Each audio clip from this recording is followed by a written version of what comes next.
Hey everybody, we're really excited to announce that on Friday, August 19, we are going to be doing our first ever live show at the New York City Pinball Championships. Now, some of you may remember our emergency episode back in the day where we talked about deep root pinball and the absolute torrent of scandals that came along with some of the worst pinball machines ever made. And if you don't know about it, go listen to the episode. But we're going to follow up on that story because, hey, history keeps happening in the world of pinball. So head on over to nycpinballchamps.com to get more information about that. And if you would like to get a discount, check out our Patreon. What? I think there's something that we haven't really discussed on mic that I think it's time that we, fully disclose to our listeners. And that is a little musical called Golden Rainbow. Oh my God. Wow, we're really going deep today. Hell yeah, dude. So here's the thing. Why are we talking about Golden Rainbow on this day of all days? Why not? Is this a day that's all about Josh's personal obsessions? Yes, it is. So there is did a I recording. mention that I bought Mets tickets? I'm going to the World Series if they make it, guys. I bought my tickets today. I'm very excited. God, yay. Yes, Josh. Isn't every Mets game the World Series? For the Mets. So there is a video of the opening of the Tony Awards in the 70s. And watching it is like watching all of the 70s in terms of musical theater condensed into like one 3-minute Coke-fueled like rage-a-thon. They incorporate pulling the arms on slot machines into the choreography. There's just it's like a chorus line of just like sort of jerk off motions. Yeah, but they're actually actively humping the machines too. Yes, they're thrusting violently into the machines. There's a point where like horses rain down from the sky as women in very fancy gowns like descend from the heavens, and they're singing this refrain.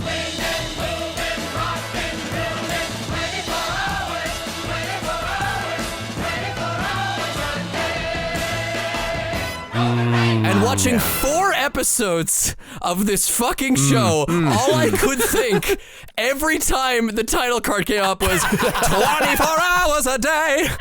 Wow, I did not see that coming. Oh my God.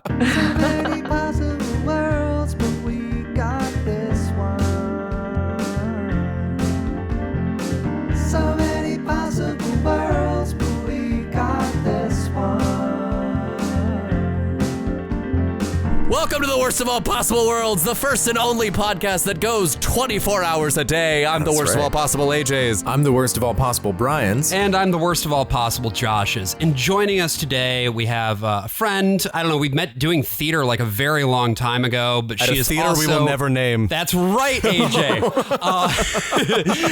But she's an actor, has a big presence on TikTok, makes movies, all sorts of good shit. General, creative individual. It's Yurié Collins. Hey guys. Hello. Thanks for having me. Thank you, Yurié, for coming on and talking about this wild show that I had never seen before. Really? Yeah. Yeah, I mean, me neither. Not really. No, I was very excited about this. So my memory with 24 obviously goes back to whenever the show aired. I was living in Japan at the time because I was born and raised in Japan. I must have been like in middle school, high school, something like that. And it didn't air on regular Japanese TV. So I remember I used to go to the DVD rental place. Oh, yeah. And, wow. Yeah, and like at midnight or whatever, when new episodes would come out, I would ask my mom to drive me to wait at midnight to get the new episodes of 24. Like, that's how obsessed I was. Oh, wow. I don't know why. You were able to rent it episode by episode then? I think like each DVD had 4 episodes or something like that. So yeah, I would just watch through them and be like, oh, I have to wait like a few more weeks for the next, you know. Before I get my Kiefer fix, yeah. Absolutely. Yeah, now that I think about it, it wasn't like I had a crush on Jack Bauer or anything like that, because I was like, what could possess me, you know?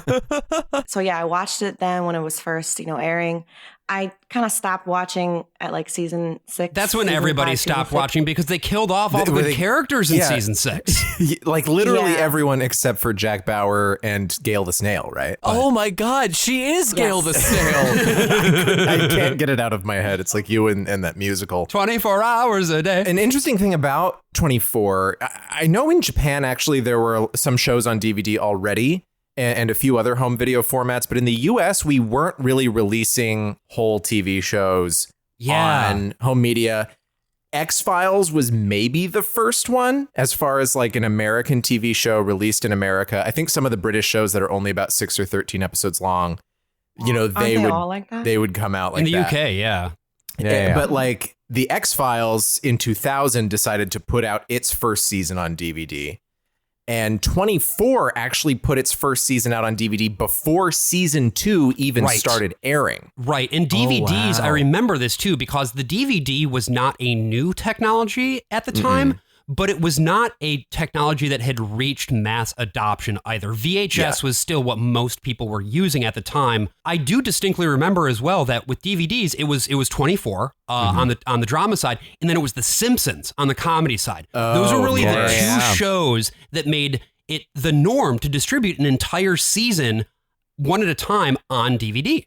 Yeah, and then of course iTunes would then sort of jump into like the video market. They had Lost as sort of their first like pilot thing among other series, but 24, I remember encountering that in the iTunes store all the time and just not clicking on it because it scared me. It scared you? Yeah, I don't know. It just the clock. It was too loud. It was too loud, and it seemed like a show that was filled with jump scares. Oh Jesus, no! Get it out of here! I don't like it. I think it was at the time I really didn't understand what my anxiety was, or I couldn't really name what my anxiety was. Sure. But the sound of that clock, really like in all the ads, because it's bad. It would fill me with like just like adrenaline. I would have no idea what to do with it. And I and all the other non-sex havers at the time were watching Lost and not 24.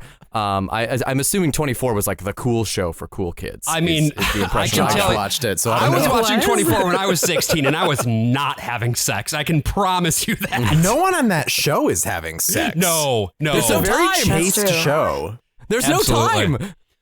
But Oh no, you know who does have sex is that assassin who keeps reoccurring, Mandy. oh yeah. Oh, she fucks. She's like She always, fucks. kind of having a good time, yep, and then yep. like, oh, I also gotta do this deed. Was she also killed off in the super Big cool. Purge?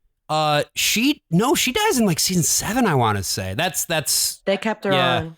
My memory of 24, to the point of being fucking 16, is that I thought Jack Bauer was the coolest. I was that guy. Like maybe it wasn't. Maybe you didn't have the boner for Jack Bauer. I didn't think that Kiefer Sutherland was like hot or whatever. I just wanted to be him. To the point that I think I was also cognizant of the fairly poor writing in the show. Like there's a very specific way of writing that we're going to talk quite a bit about. Yeah.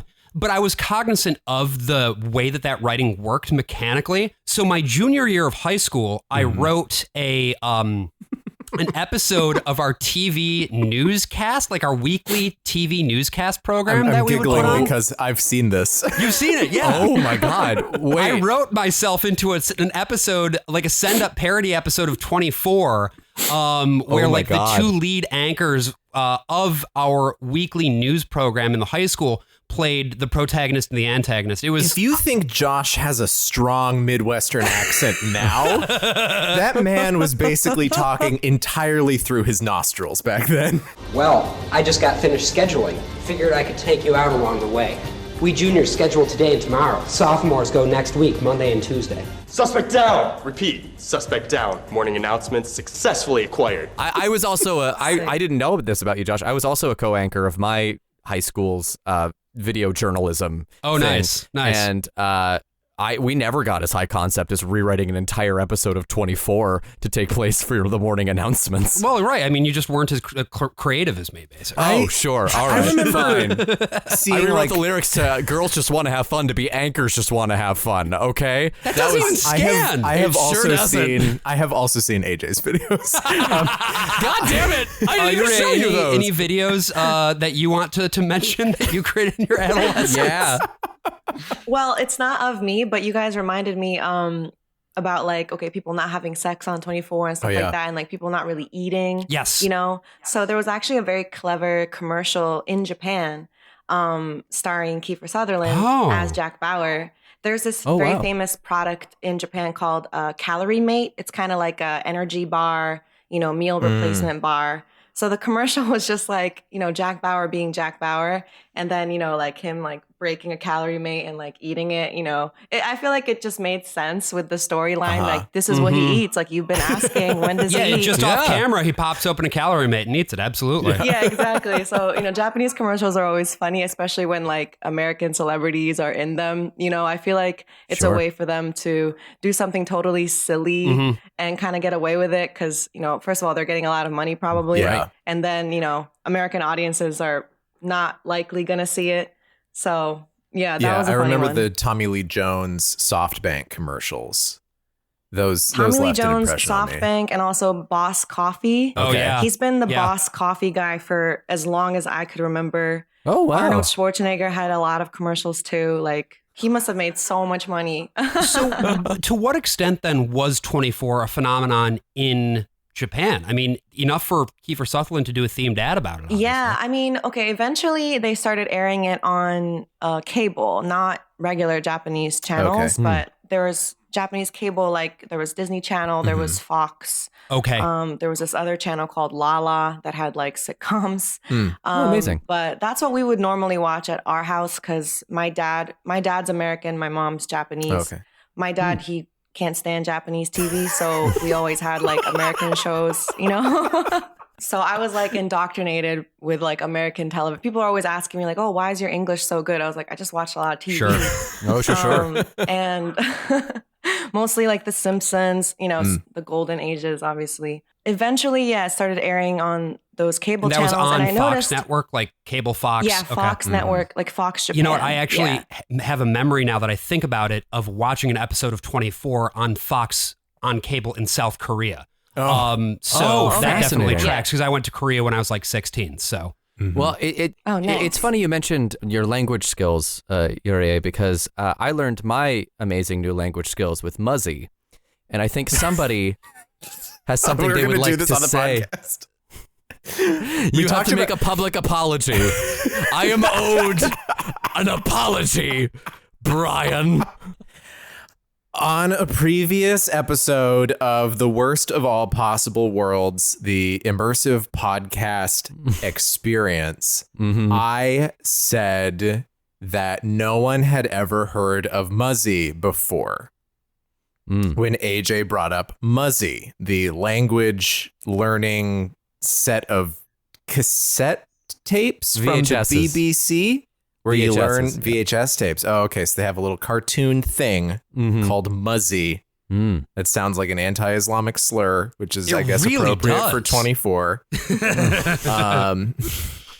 And Jesus. I said, no, there's no way. No one has ever heard of this. You are strange, Anthony Diddy. You are delusional. You are filthy. No one would ever want to be associated with you because of the lies that you are spreading about the videotape series Muzzy, brought to you by the British Broadcasting Corporation. Yes. However, I have been chastened by our listeners who have told me that, yes, it exists. We've gotten emails about this. Yes. We've gotten Twitter DMs about comments, this. Patreon comments. And so I want to say, I apologize. I just didn't know because I'm not as old as the rest of you. Yes. Brian, elderly people. Shade. Brian, I accept your apology. Okay. But I will need you to say something for me. Je suis la jeune fille. Are you saying it correctly? Say it to me. Say it again. Je suis la jeune fille. La jeune fille. Yes, that's French he's speaking, and no, Brian is not French. He's American, and he learned his fantastic new language skills with Muzzy. Let's recap 24. What did I say? In this first episode of 24 begins. There it is. Oh, no. Well, actually, it doesn't begin with that. It doesn't begin with that. It begins with Kiefer Sutherland saying, the following takes place. Well, before that, it begins with an even cooler noise, which is like the ding, ding, ding, ding. I love that one. It's so cool. I love flawless. it. I love that sound. I love that graphic. There's a lot of graphics. Graphics are really the key to why anyone paid attention to 24. Absolutely. Really. The visual branding is impeccable with this show. So strong. And all the CTU ringtones. Yep. Oh, God. Oh my God, yeah. Oh, man. It's such a blast from the past because, like, it's that point where cell phones have reached total saturation, but they haven't turned cool yet. Yeah, They're no just these fucking smartphones yet. hunks of Danish plastic that That's everyone's right. hauling around. The flip phone aesthetic in the show is Finnish amazing. plastic, really. It's largely Finnish? Nokia's. Yeah. I thght they were, God damn it. They're Now Finnish? they're based out of Espoo, Finland, my man. Anyway, we're on a Not train. a real place. Espoo on you. We're on a train, right? Yeah. It's we're like, everybody in this car looks extremely suspicious because it's like, any of them could be the bad guy. Yeah, they it's start 24, this so you out already like know there's going to be a bad like it's guy. fucking Agatha Christie. They're Yeah. like in a dimly lit dining car. Absolutely. Everyone's in suits, and then Somebody somebody with has guns. a briefcase handcuffed to himself, and it's like, ooh, a train season, which I would have dug. It would have been very bizarre. But Just a quick 30 seconds on my memory of this scene specifically. Yeah. I remember going with my church youth group sledding, coming back, going to the house of one of the church youth group leaders. Everybody else was assembled drinking hot chocolate and things of that nature. But I went over into a different room so I could turn this on so I didn't miss the 24 season 4 premiere. I thought this was gonna be the church youth group. They all sat around to watch 24. No, you left. You were in I someone left them else's so home. that I could watch this shit in real time. Did you lock the door behind you so no one else could join you to watch 24? No, I wasn't antisocial. I just wanted to watch 24. Shut the fuck up.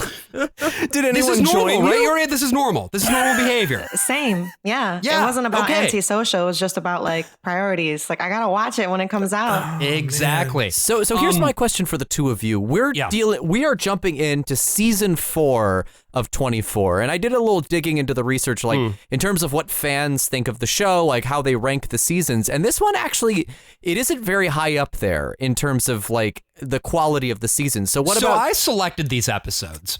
And the reason is less that it's good television, although it is occasionally pretty fucking entertaining, honestly. Yeah. And it's more that the cultural neurosis of the United States at this time with regard to the idea of Islamic terrorism is like, oh my God, they could not make it more explicit in this season. It's incredible. The grim specter of the Turk.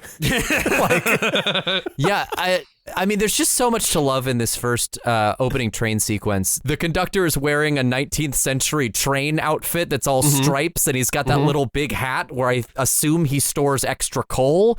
They're I don't on know Polar how trains Express. work. They are. It They're on is the Polar giving Express. Polar Express. Yes. I think He's he has got his he has like a hobo thermos. coffee. Yeah. No. Which he spits out of his mouth because lo and behold, there's a train, there's a car on the tracks. Oh no. No. What's gonna happen? And wouldn't you know it, the whole fucking thing explodes. Yeah, I was not expecting that. Which is just awesome. I thought it was like they were going to brake, they were going to hit the truck, and then like someone was going to storm on. No. Or they were going to be at the back car and steal all of their methylamine, and then they'll have to shoot a young boy living in McKinley County, New Mexico. Wow. One of the waiters on the train looks a little bit like Nathan Fielder, so I thought this whole thing was just an episode of The Rehearsal. I just remember season 3 being kind of disappointing. And season 4, I had heard, because, okay, now I remember my American cousins, they saw the first few episodes first because there was always a delay for when I could watch it. Oh, sure. So my American cousin probably on like AOL chat or something told me like, oh, season 4, the beginning is really good. So I was like really excited. But I took a look at the Metacritic yesterday just to see like what you were talking about, the popularity of the seasons. Yeah. And I was thinking in terms of what was going on politically. And I feel like just around the time, okay, so this came out in 2004, 2005. Season 4 premiered on January 9, 2005, which means that they were recording it in late 2004, which would be 3 years after 9/11. Yeah, so the whole like election cycle, basically, of getting Bush reelected. I think the decline of popularity for 24, I think according to Metacritic, it said something like, you know, after season 6, and we just briefly said this as well, you know, everyone stopped watching it around season 6, season 7. Yep. I was wondering if, you know, like season 4 in 2005, Bush was still president, but, you know, he was reelected and everything. Yeah. I feel like we all kind of didn't reach that consciousness where maybe around season 6, season 7, you know, the liberal crowd was like, yeah, torture seems kind of bad, actually. I'm not really feeling this anymore, you know? Because that's how I felt when I revisited the show. show. I watched it randomly in like 2019 because I was building IKEA furniture. So I was like, great so show to have on while you're assembling IKEA furniture. Exactly. I just had it playing for 24 hours a day. Yes, it's spreading golden rainbow. And like, I was just thinking, this isn't the masterpiece I remembered when I was a teenager. Right. Still enjoying it, but I was like, a lot of these scenes are making me uncomfortable. Yeah, a bit uncomfy, right? Well, in this train scene, to the point of like you were saying, oh wow, the excitement and action. How did you feel when some guy zoomed up on a motorbike, fucking shot the suitcase guy and ran off with the suitcase? Were you like, wow, this is so exciting, what's going to happen next? Or were you like, what the fuck is going on? I probably just assumed it was Mandy, that assassin. Because I feel like she's always everywhere. She's everywhere. You know, she kind of always masked at first, you know, and it's, is it a man? Is it a woman? That kind of vibe, a badass, you know. I wanted to be here. I was like, she's cool. She's so cool, dude. So when did Mandy first show up on 24? Season 1. And is she in this season? She's at the end of it? She's toward the end of season 4. Okay. Yeah. She she kidnaps Tony Almeida. That's right. And this is the other thing, you know, we're not going to get a chance to meet two of the characters who I actually really like because they don't show up until later on in the season. But Tony Almeida and Bill Buchanan both end up showing back up in the back half of season 4, but they're not in the top half. Bill Buchanan is the older head of CTU who takes over for Driscoll. Yeah, Driscoll. Are you saying there's an O'Driscoll in charge of the CTU?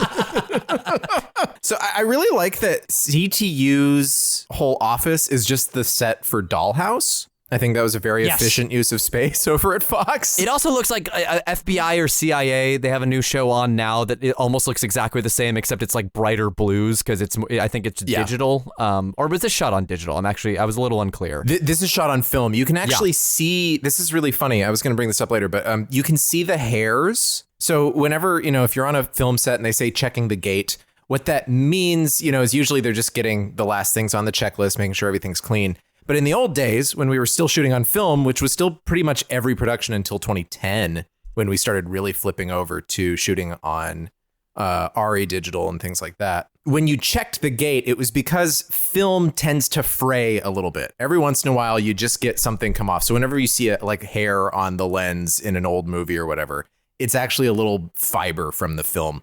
And so they open up the front of it and see if there's any hairs in there. And if they do, then they do another take.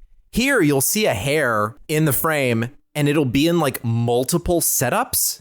So like they finished the whole setup and then turned around and everything still kept shooting before ever checking the gate because they must have just been it's TV. They gotta shoot as fast. quickly as possible. And they're doing 24 full hour episodes. Right. Yeah. You're done. Like it's crazy. And you do also see that film grain, particularly in those outdoor scenes under the harsh LA sun, which we'll get to later. But for now, we are in CTU. CTU is the counterterrorism unit of the United States. More like the clock ticking unit. That's actually a really good point, Brian. That's spot on. It's a lot of like, I'll patch you through.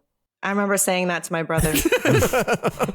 Whole place is concrete and glass. Yeah, which very doesn't brutalist. seem great when everyone is working on like classified information on their computers. Everybody can see each other's monitor. It's an open office plan, which is not government work like at all. They're really about synergy at CTU. Yurié, when you would say I'll patch you through to your brother, was this just on phone calls or was this like for any and all interactions? Any and all interactions. Just like I'll patch you through.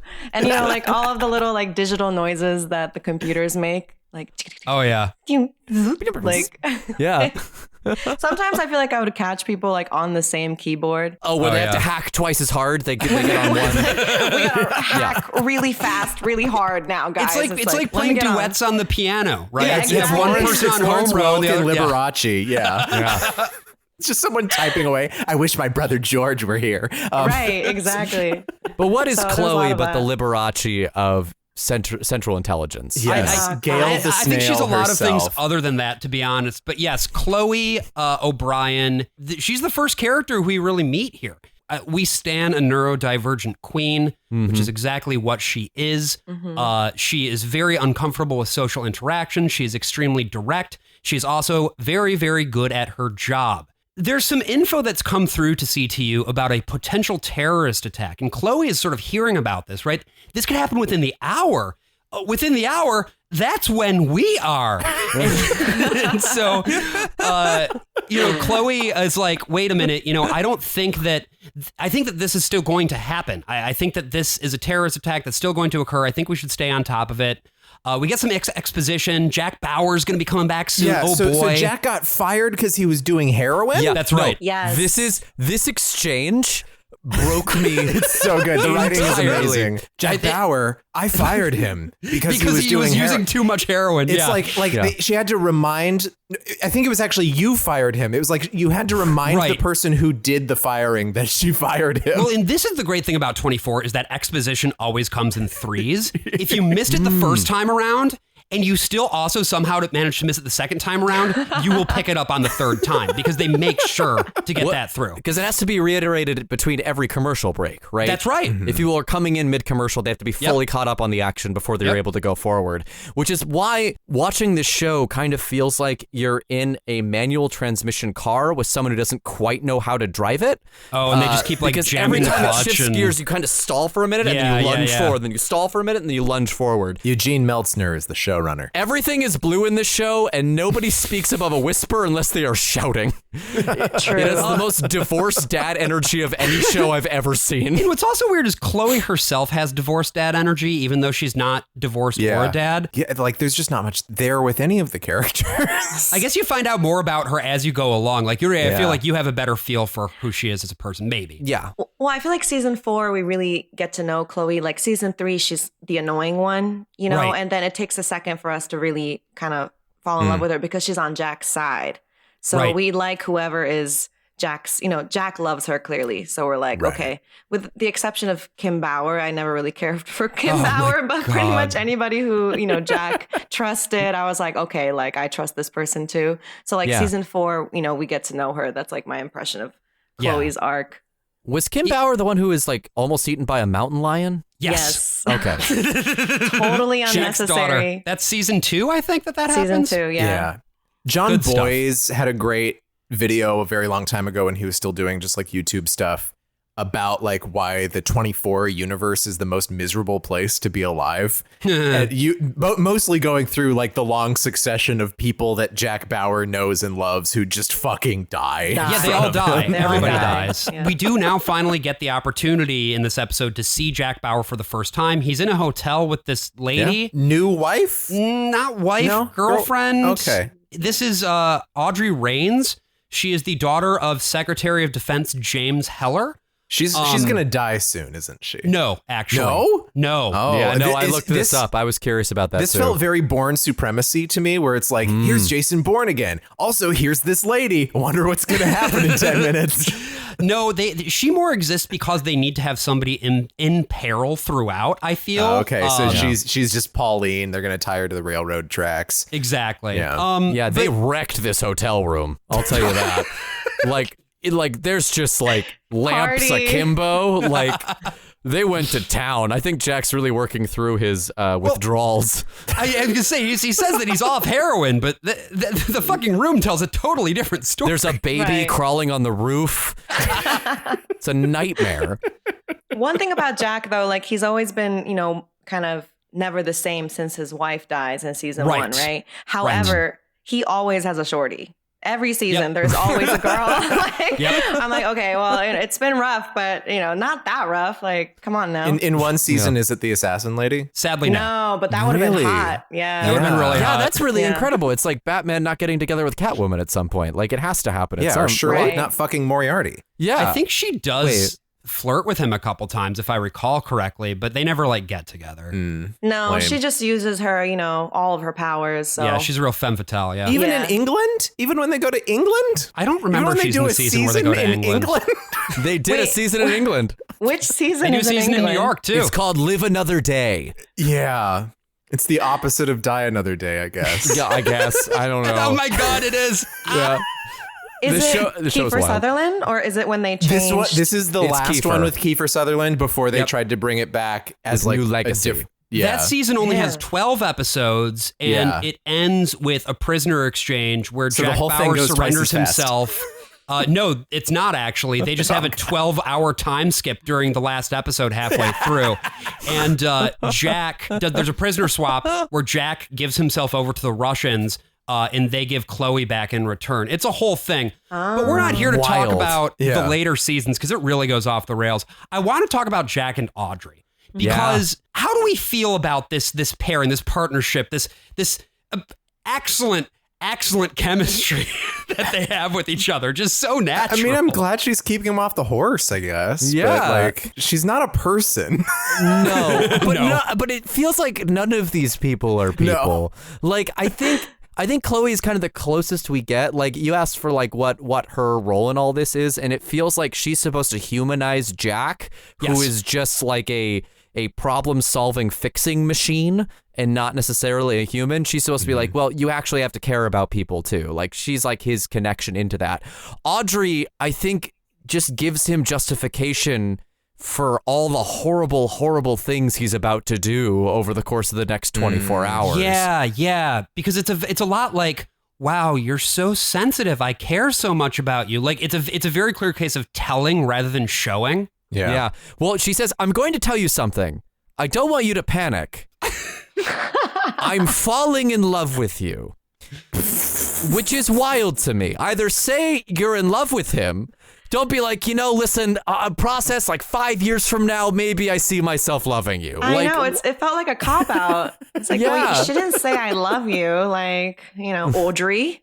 That's like, also, we just met you. Like, we're we're sacrificing any kind of dramatic arc for this woman. It's just like, I'm so glad I love you so much. That you're my best friend and I love Lisa so much. I definitely have breast cancer. It's the whole thing all at once. Well, like, if I were to rank Jack's girlfriends, Audrey is not up there. I mean, my favorite is probably a tie between Nina Myers and in season 3 he had Claudia, the Mexican cartel. I forgot about her. Yeah, rest in peace. But she was really cool. Is there a season about a cartel? Yes, because they had to spread out. Every season they couldn't have Muslims as the bad guys for every season. They had to space it out a little bit. So they had season 1. It was like Eastern European. That was pre 9/11. So the consciousness was different because I guess the closest war at that time was like the breakup Bosnia. of Yugoslavia. So like that's like the But they consciousness. had the incredibly good timing to release the show right after 9/11 when terrorism was on everybody's brain. Yeah. Right. They just had to kind of cut around a scene where an airplane explodes in the first like 5 minutes. Yeah, it started with an airplane exploding.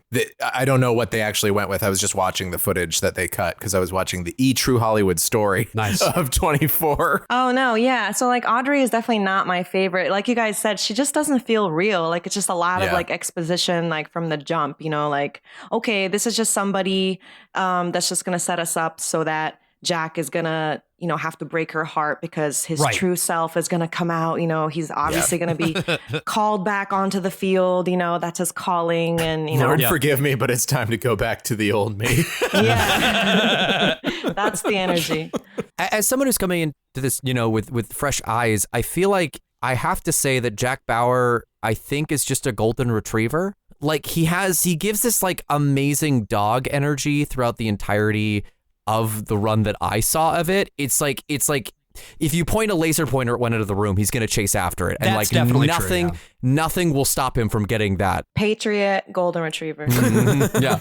The thing that we don't see so much in these episodes is the fact that he is also the LeBron James of torture. Yeah. So there's a briefing, they learn about that there's this Turkish guy who's trying to do some terrorism. Again, Chloe doesn't buy that the terrorist attack, that the train thing was the terrorist attack. She's like, no, there's got to be something else. And then we get to this amazing scene with this guy, and he's like the bad dad. He's the evil, conniving Turkish dad. This is the most fucking. I mean, this is what they were telling people. They were telling people like terrorists are in your country as suburban families building terror cells. It's a literal terrorist family. Yep. Yes. This family, the head and of this they've lived family, in the U.S. since the 90s. They made it very clear. Haven't. Or like right at 2000. It was before 9/11 that they got here. This guy is really the in many ways the big bad. He is responsible to some sort of terrorist cell, presumably back in Turkey. And he is coordinating a lot of this shit with his family, with his wife and his teenage son. And We've had to deal so much with Turkish terror cells, you know. And they just sit around the table, just being like... just doing terrorism plots. Openly conspiring to do terrorism. Well, I thought it might be an interesting, like, it might be like a Macbeth thing, you know, where it's like, Right. you know, there could at least be an interesting angle there, but they just didn't really decide to do that either, because it's not like they're planning to like take over the terror cell, because there is somebody above the bad dad, and that person is Imhotep from The Mummy. Yes. Is the actual like big bad of the season. We don't see him in these first 4 episodes. Which is a shame, because his performance is delightful. Well, it is a real shame, but it's also like, I would have actually preferred it had they just kept it focused on this family, and it, like, I don't know. Okay, so I want to tell you what my theory was just watching these 4 episodes. Sure. Okay. I thought Heller was going to be behind everything. Whoa. That would have been interesting, but sadly That would no. have been I thought interesting. the whole thing was him false flagging himself and actually running the whole operation That in is secret. actually the plot, spoiler alert, for the president of season 5. Charles Logan, he died. Logan. That actor died like a month ago. Really Oh, sad. dear. Yeah, no, by all accounts, too, he was the nicest fucking guy. He wasn't very old either. It's a bummer. He was like maybe 70. Oh, wow. I mean, season 5 is apparently regarded as the best season on Rotten Tomatoes. It is. If that's Season 5 is the best season of 24. The big issue is that Behruz, the son, or as he has this little girlfriend, played by friend of the show, Leighton Meester, who you might remember also from our episode about Hangman's Curse. Yes, that's where you would know Leighton Meester from, is from the Frank and Peretti nothing else. ABC Family movie Hangman's Curse, not any other property whatsoever. No, certainly not a show known as Gossip Girl, for instance. But they are gossiping. Debbie. They are gossiping about this girl.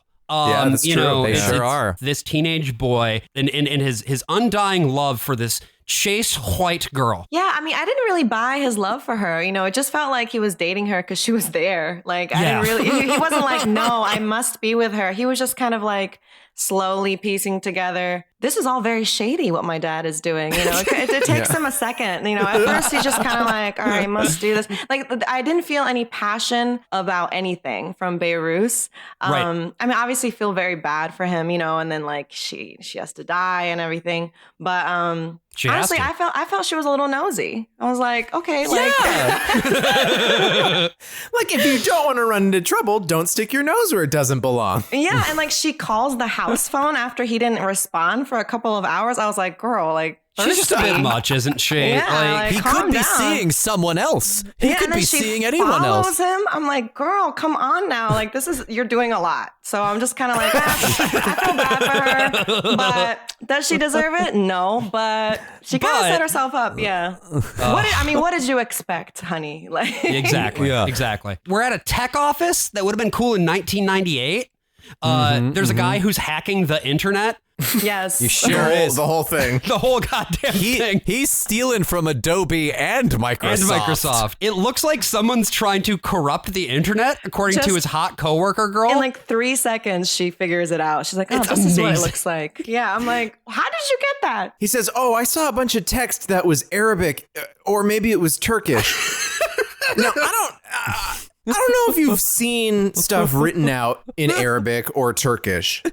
They don't use the same alphabets. Turkish also, uses the same all. alphabet that we do in the English language. What screen did it get brought to? You know, I was like, oh, we must have missed that part. You know, he must have had decoded the code and then transferred it to another screen, and then we would have seen the Arabic. But And then in multiple episodes they do that too, where they say Turkish and or Arabic, and it's like, these are different things. this is another classic example of 24 just raising the stakes for no good reason. Oh, yeah. Like, now the entire internet is also maybe under threat.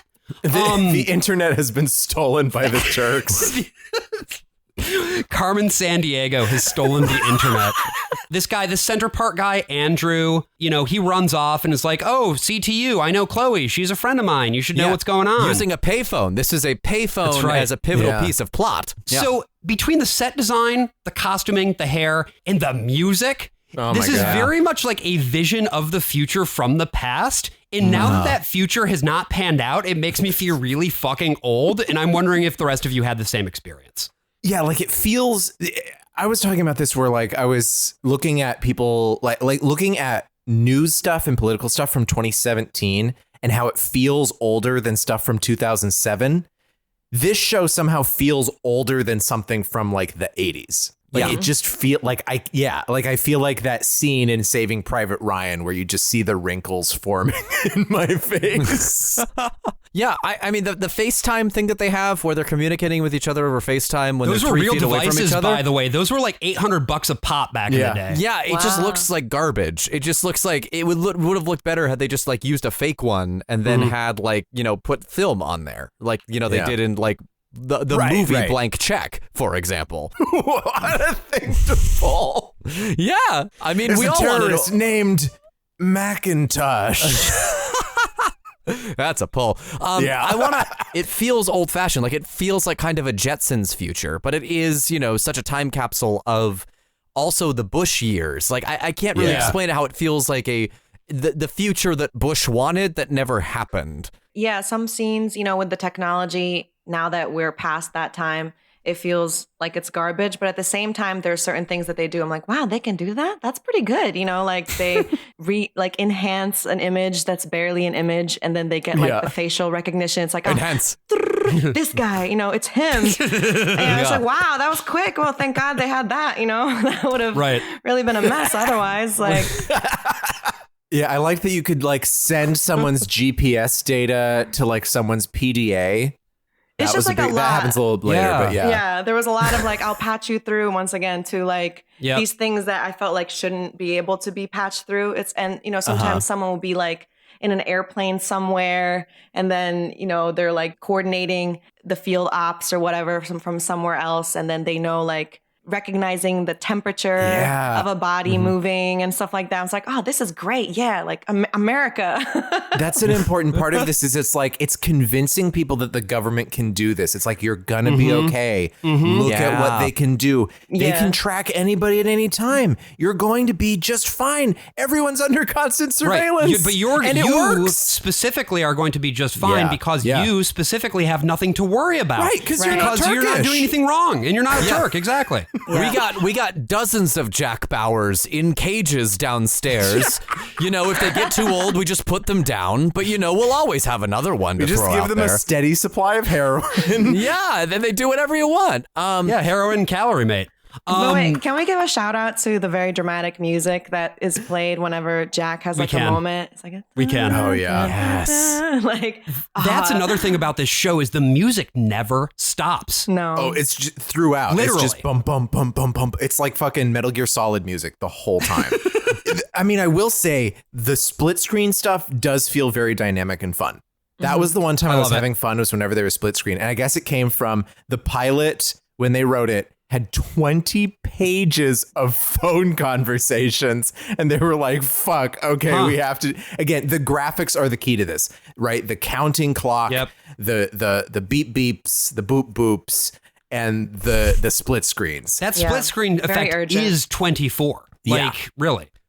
So this is amazing. I just looked up the music for 24 and they released a whole bunch of CDs that had all the music on it. But there are a lot of tracks on here that are only for the Japanese edition of the 24 soundtrack. Listen. And I want to read to you some of those tracks. Oh, please do. Names. Gosh. CTU Intercom. 4 seconds long.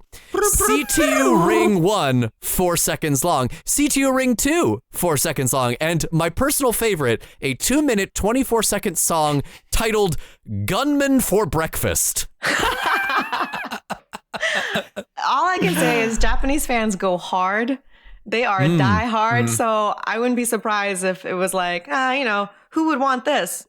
Japan. Over there. And we're going to sell this album to you for like, what, like 5,000 yen or something like exactly. that. People are like, oh, yes, please. What a steal. No, I knew that there was an audience growing because when I would go to the DVD store, like after a while, it wasn't just me waiting at midnight. Oh, you know? sure. Yeah, there was like a line of weirdos.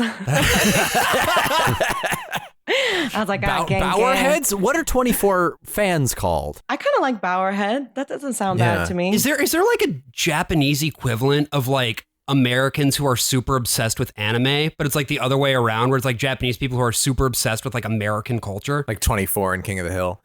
I feel like that's by default kind of everyone, maybe not specifically. Sure. If people were able to name a specific show or genre, then maybe you were, kind of really into it. But in general, Japan is just very interested in like white culture, American culture. Yeah. So there's like different impressions people have, but yeah, generally I feel like Jack Bauer kind of fits in that image that people have of like, like the hero, like Tom Cruise or something like that. I don't know. That makes sense. Oh, Tom Cruise, we just talked about Top Gun last week. And another guy who just has a massive international following because he's got the thing, He's got the thing. Like, he got away with playing a samurai. Like, I'm just kind of like, how did that happen? He was the last one. He was the last one. Well, I said that to someone because I posted this video about like mixed Japanese people, like biracial Japanese people, because we're often not seen as Japanese in Japan.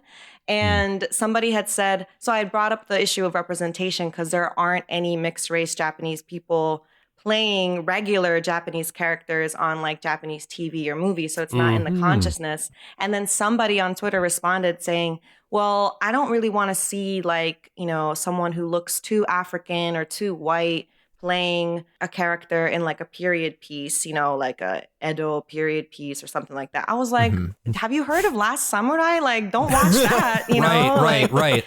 That's a whole white person that has nothing to do with Japan. Like, so That's a whole ass white man right there. So some more plot happens. We meet Secretary Heller finally. We meet Secretary Heller. We learn that Audrey's brother, Heller's other son, is kind of being a dick, and they're actually on the way to meet him for some reason. Yeah. Jack then also gets back to CTU, goes up to Aaron's office. There's like a whole thing where like, it's like, oh, there's this thing going on, and it looks like it's on the level, and Jack's like, no, it's not. And lo and behold, it's not on the level. Good going, Jack. Yeah, he gets Gail the snail to like feed him some information that she absolutely should not be doing. And like the fact that she is means that CTU is just like a fucking Swiss cheese of leaks. Yeah, it's completely compromised. But then we get to a scene that I do want to talk about, which is when Heller gets to the house of his shitty pothead son. Yeah. I love the part where the kid lights up a weed joint cigarette reefer. Yes. It's so good. Heller's son, Richard, is going to, I guess, be going off to protest a Lockheed Martin something or other. Yeah, it's he's gonna like really embarrass the president. simultaneously 19 and like 43. Right. Yes. He has a very me energy in terms of looks.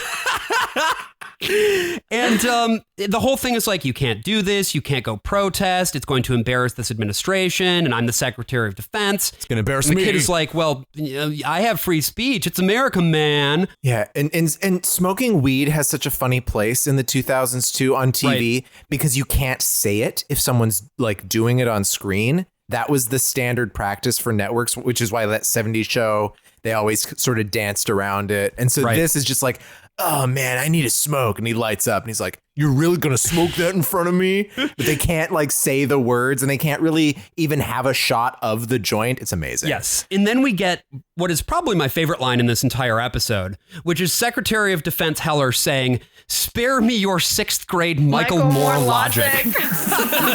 It's wild. And yeah, like this guy Richard is the stand-in for the naive libs, right? He's a triggered lib cuck. Yeah. And this is a big way into the politics of 24. So let's talk about this. I mean, Richard is us. Oh, hell yeah. Like, he's like the voice of reason. I was like, okay, so they're trying to paint this like leftist guy, like this peace guy. Oh, he's so naive. What is he talking about? He doesn't understand.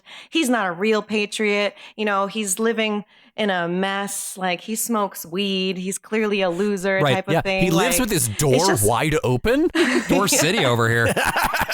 It's just a lot. And then the whole, weed thing. And then later, if you guys remember, like, it's revealed he's gay.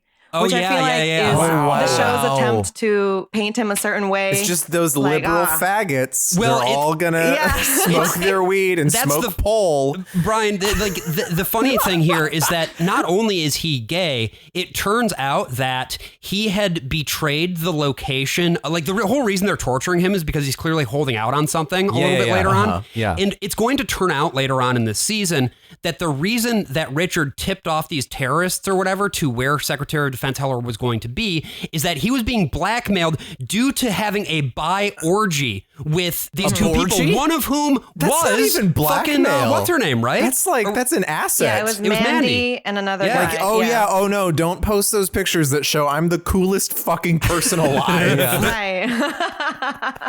I know. I'm like, Richard sounds great, you know? Yeah, like, I'd hang out with him. Yeah. I'd smoke weed with him for sure. But his torture is very interesting. Yes. whenever we get into that. Ooh, it's wild. And also, Secretary Heller is played by a guy named William Devane. It's so interesting that his performance... He's horrible in this. Yeah, no, his performance feels so incongruous with the rest of the show and the rest of the actors on the show. He is a good actor. I have seen him be good in many other things, including Bosch Legacy. Any Bosch heads out there?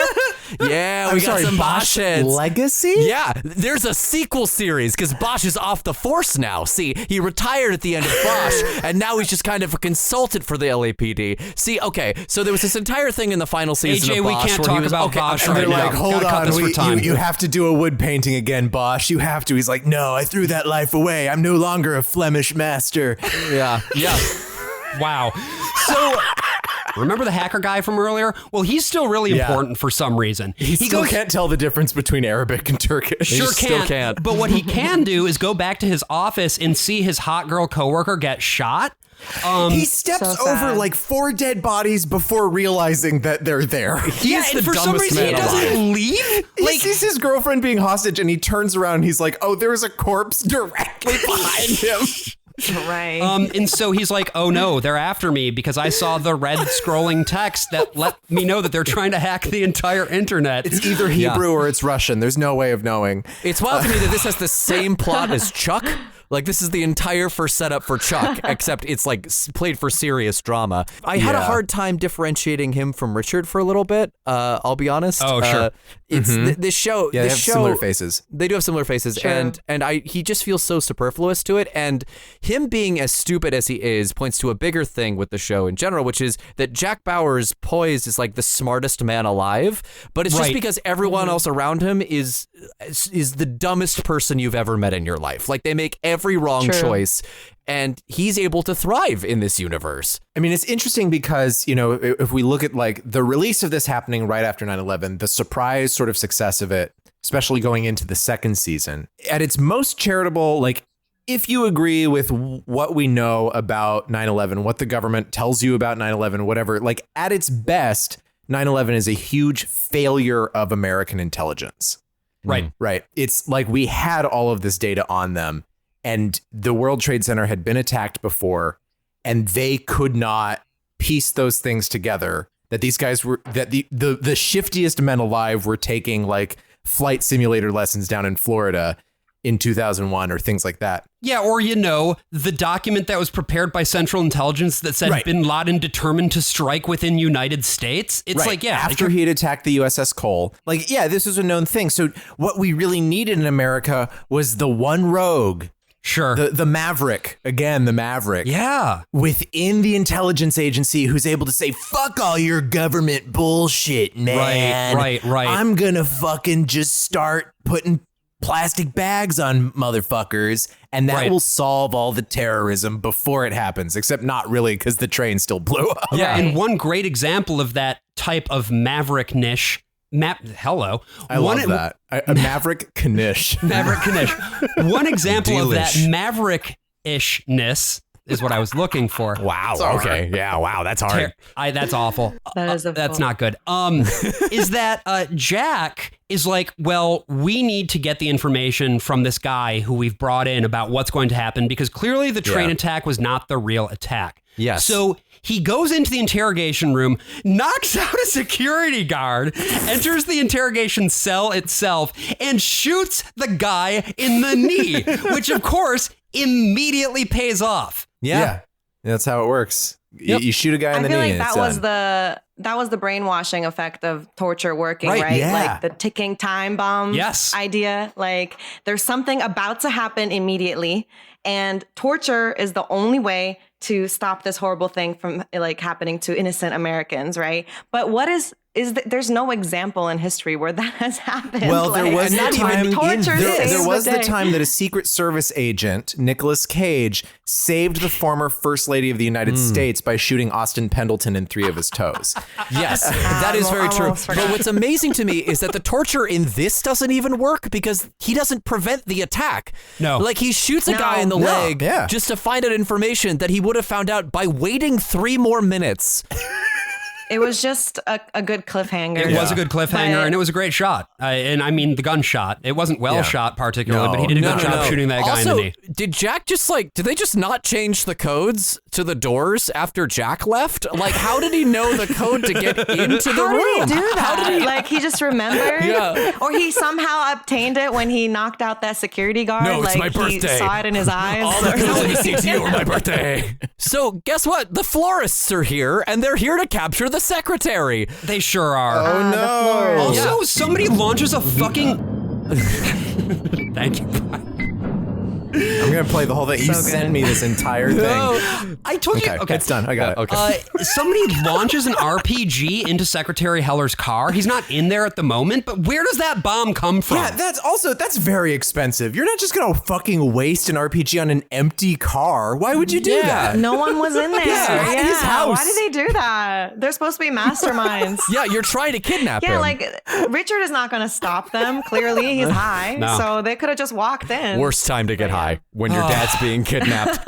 In season 1 of 24, and I think Yurié, you can speak to this as well, being like myself a 24 head. Season 1 of 24 sticks to the real time conceit really closely. Like you actually feel like it is more or less happening in real time. Somewhere in, I want to say like toward the end of season 2, beginning of season 3, they sort of threw the concept out the window where it technically happens in real time. But now they start saying things like, we will have the Senate sign off on that within the hour and things of that nature, you know? At the same time, like I felt like watching this show, watching these 4 episodes, it was like this, I guess it's real time. Like it's not inconsistent with the idea of being real time, but it kind of feels like any other show. Right. Yeah. Well, that's what I'm saying. This stuff could be stretched out over a week. Who gives a shit? Well, sometimes it just didn't seem to make sense. Like, wow, that guy's still in that car. Right. Like, that seems kind of like a long time, you know, because they'll just like throw him in like right before the commercial break or after, like just to remind us like that this plot is still happening. In one of the comic panels. Yeah, in one of the comic panels, I was like, oh, wow, that's still like they're still eating breakfast. Like, that seems kind of like a long time. You know, meanwhile, like, wow, they already made it to the airport. Wow, like that was fast, you know, I guess. Helicopters, man. I don't know. So sometimes definitely I feel like they just took liberty with whatever they had to do. I mean, that must be stressful, like writing that at least, like attempting to align be perfectly everything. honest, given the way that the show always goes off the rails at the end of literally every season, I think they're mostly powered by cocaine. I think that they, at some point, they're like, how the fuck do we write our way out of this one? They just stay up all night in the room just doing lines. And what you get is this. Makes sense. Episode 2 then opens with cops sweeping the scene of what we have just experienced. Richard is safe, but Heller and Audrey are completely in peril. And Jack back at CTU is like, you need to reinstate me right now. And Aaron is like, no, you're going to jail, actually. Maverick time. Let's break some laws and protocols. Yeah. He gets results, god damn it. He does. That's all that matters. I just want to point out that Richard is painted as this coward in the corner when they go to like look at his house. Once again, it's like, the useless, non-patriot liberal here, high and gay in the corner crying. Meanwhile, his father is captured. I know, for all he knows, his father might have been in that car that fucking exploded. It's like, and they're like, oh, look at this pussy. His dad died. Yeah.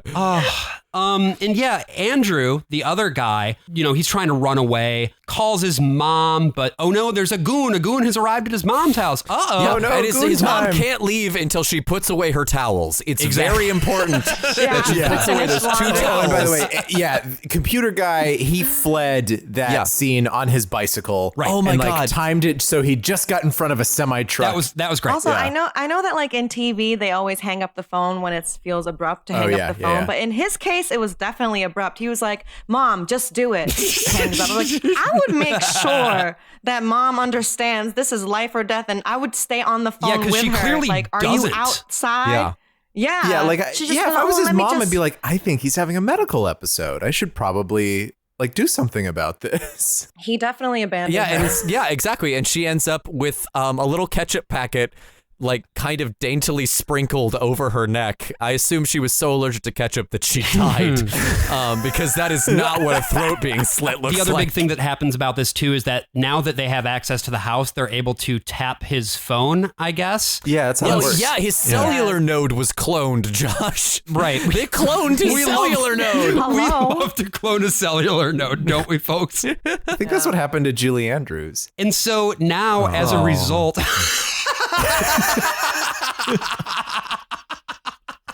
Exactly. That's Brian. That's not one of my favorite things. Oh, that's taken. I don't know if I can recover from that one. Speaking of botched procedures. Yeah, speaking about procedures, Jack is going to try to go meet up with Andrew at this train station, but because the cellular node has been cloned, the terrorists know exactly where he's going. That's a damn it. problem. So funny. Also, there's this incredible scene before the whole meetup in the train station, right back at the terrorist family house, where Shora Agdashlu is she has thrown her whole Agdashlusi into it. Oh my God. It is. She's like, I mean, every scene in the house is shot like a Persian soap opera. It's like, It rules. And so they're just like, why don't we get a soap opera star to do this? Oh, I mean, and the she way, should be. I wish that everybody else in 24 was treating the stakes as high as she is, because the show works best when people are treating the stakes in that way. And I mean, look, she was nominated for an Oscar for House of Sand and Fog. She has had a long and illustrious career. And all I could think about when she opened her mouth was, that's the head Quarian on the council in Mass Effect. I feel like she's one of the really memorable women in the series. And she has an incredible arc too, because she takes some unexpected turns, I guess. There's so many stereotypes and molds of character in this show, but she's like a layered mother, conflicted, loyal wife still. Like you said it, I mean, the stakes are definitely felt. Yeah. So I appreciate that. Oftentimes the problem is the writing doesn't give the women very much to do. And this is another piece that I wanted to talk about too, is the gender politics of the show, right? When Jack goes back to Aaron Driscoll to try to persuade her into having his commission reinstated, he basically just forces her into it through facts and logic. And so It's listen, you coos. she's very much chastened, right? And this is what normally the case is that the men are strong and rational and the women are weak and emotional. And so are the boys, actually. Yeah, and you see that with the prison situation too, with Heller being locked up with Jack Bauer's girlfriend. He always knows what's right. He's the one who's kept his composure the whole time. And she's like, oh, And she's a God, bargaining what's chip. gonna happen? Yeah, she's the bargaining chip Yeah. in order to get him to do things. Popeye, save me. Get a hold of yourself, woman. This is a trope I really, really love. It's when the head bad guy tells the other henchmen to take them away, but doesn't tell them where to go. Yes. Which room? Yeah, which room? Oh, I'm okay. sorry, I'm new here. Stuck in the hallway, Where are we doing this? Yeah, Very yeah. excited to be on board. Thank you so much for this opportunity. Driscoll is so bad at her job as the head of the CTU, and it actually makes it so it's a little infuriating. It makes you as an audience member be like, well, there's no way she would stay in command if she's fucked up. She's made every single wrong call. Well, Yeah. spoiler alert for season 4, she gets relieved of her command around episode 6 or 7, and then Bill Buchanan comes back in and takes over for the rest of the Don't you season. know you're supposed to let Jack do all the heroin he wants, you bitch? Duke Nukem. He's got balls of steel. Like thinking about COVID and like quarantine and stuff like that, I was thinking about season 3, and that's the virus season. Oh. And do you remember when everyone was possibly infected or definitely exposed, maybe infected lethally, right, in that building? And Michelle was there, and there was this guy kind of freaking out. He didn't want to stay quarantined. He was like, well, I'm leaving. And like, he kind of like, he's like a civilian. Mm-hmm. He tries to storm off. And Michelle, she's cold as ice. She blah, blah, just shoots him because she's just like, this is what's got to be done, dog. Like, I told you, you cannot walk out. So I was thinking, like, oh, that's like an anti-masker.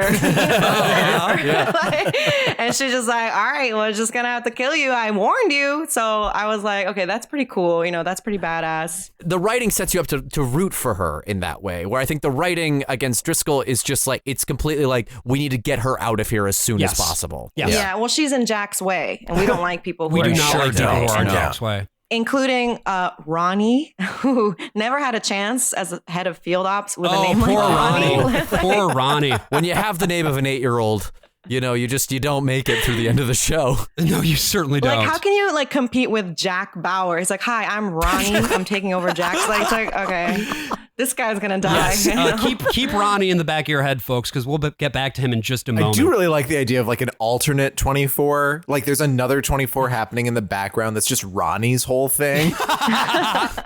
It's a mini He's series. eating, he's taking Yeah, breaks. where he's like, he's just as successful, but he plays by the rules. So he's just like, I'm going to let the schedule like hash this out. Everyone's got to do the paperwork. It's fine. It's a Frank Grimes moment. It's just like a 5-minute. Oh my God, Frank. I can touch this because I'm Jack Bauer. Just like a 5-minute like split screen shot in the standard 24 thing of him filling out time cards. Oh my God. Or grimy, as he liked to be called. So good. Heller and Audrey, again, we are just reminded that they exist, basically. Behruz now. Behruz is, he needs to do the drop, actually, for his dad. This is, they're sort of like, right, yeah. He's becoming a man, and this is, I guess, the family equivalent of how a kid gets bar mitzvahed is instead you go and you drop a suitcase off with a guy named Omar. Yes. That's right. Istanbul, every corner is just lined with suitcases. It's just how it works. And so here's where Debbie and really comes into play. And this is going back to what you were talking about earlier, Yurié, with Debbie is like, where the fuck is Behruz? She doesn't say that, but she has that general energy. And she calls the house. And that's a problem because she's already kind of on their radar as being a potential problem. And now we know she's a problem, right? She's nosy. She cares too much about this boy. And she is a teenage white girl who stands for everything that this family does not stand for, frankly. But it's also like she doesn't have a personality. Like, no, I mean, there's nothing to grab onto besides the fact that she's in the show that I wrote, she's definitely a Fed. She's actually a Fed. She's working with the Fed. She's actually her character from Hangman's Curse, where she like is part of the FBI's secret Christian paranormal investigation unit. And I would say that she's doing her best, but to be honest, no, she's not. She gives a much better performance is doing their best except for maybe Shora. Kiefer Sutherland And Shora. Yeah. Shora's doing her best. With what she's got. I think she's better than that. But I think that what this show is 14-hour days constantly because there's so many locations. There's so much fucking like running and so many stunts and fights. So they're just shitting every goddamn take out to the point where they don't even check the gate between separate setups. Right. Yeah. So they have to just like, fuck it. Like no one cared when they wrote these words, so we can't care when we say them. Yeah. They were also so bored on set that they set up, they put a number in the show that like just appeared on screen in the background of a thing that was a real number that if you called, went to the cell phones of certain actors on the set.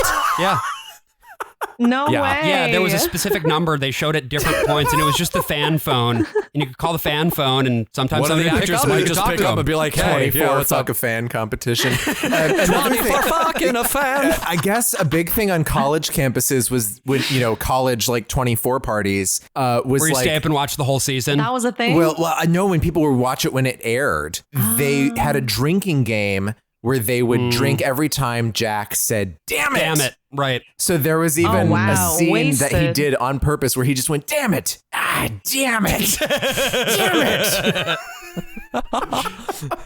That's nice. That seems fun. For all the negative stuff that I'm sure we'll talk about this show in terms of cultural impact, that's actually a very nice thing. That's all right. Yeah, I think I like that a lot. It's kind of fun that like the people making the show knew about it and decided to have fun with it. Yeah, it's good to know they had a sense of humor, I guess. Yeah, right, because It's the not really show has shown. no humor. None at all. I can think of just one scene with a sense of humor, and it involves Chloe. I don't know what season this was, but Chloe says something kind of sentimental to Jack, and it's very awkward, and Jack just kind of does like a slow head turn at her, and it's a very on purpose moment of like, that was very awkward and funny. Oh, amazing. And I was like, wow, that's And refreshing. I feel like that was more likely a moment that he found as an actor than something that was in the script as written. Because to the point of humorlessness, the rest of what happens here is similarly humorless, you know? Like, Heller and Audrey, there's more fucking bullshit. Like, he throws his tie at one of the guys. Yeah.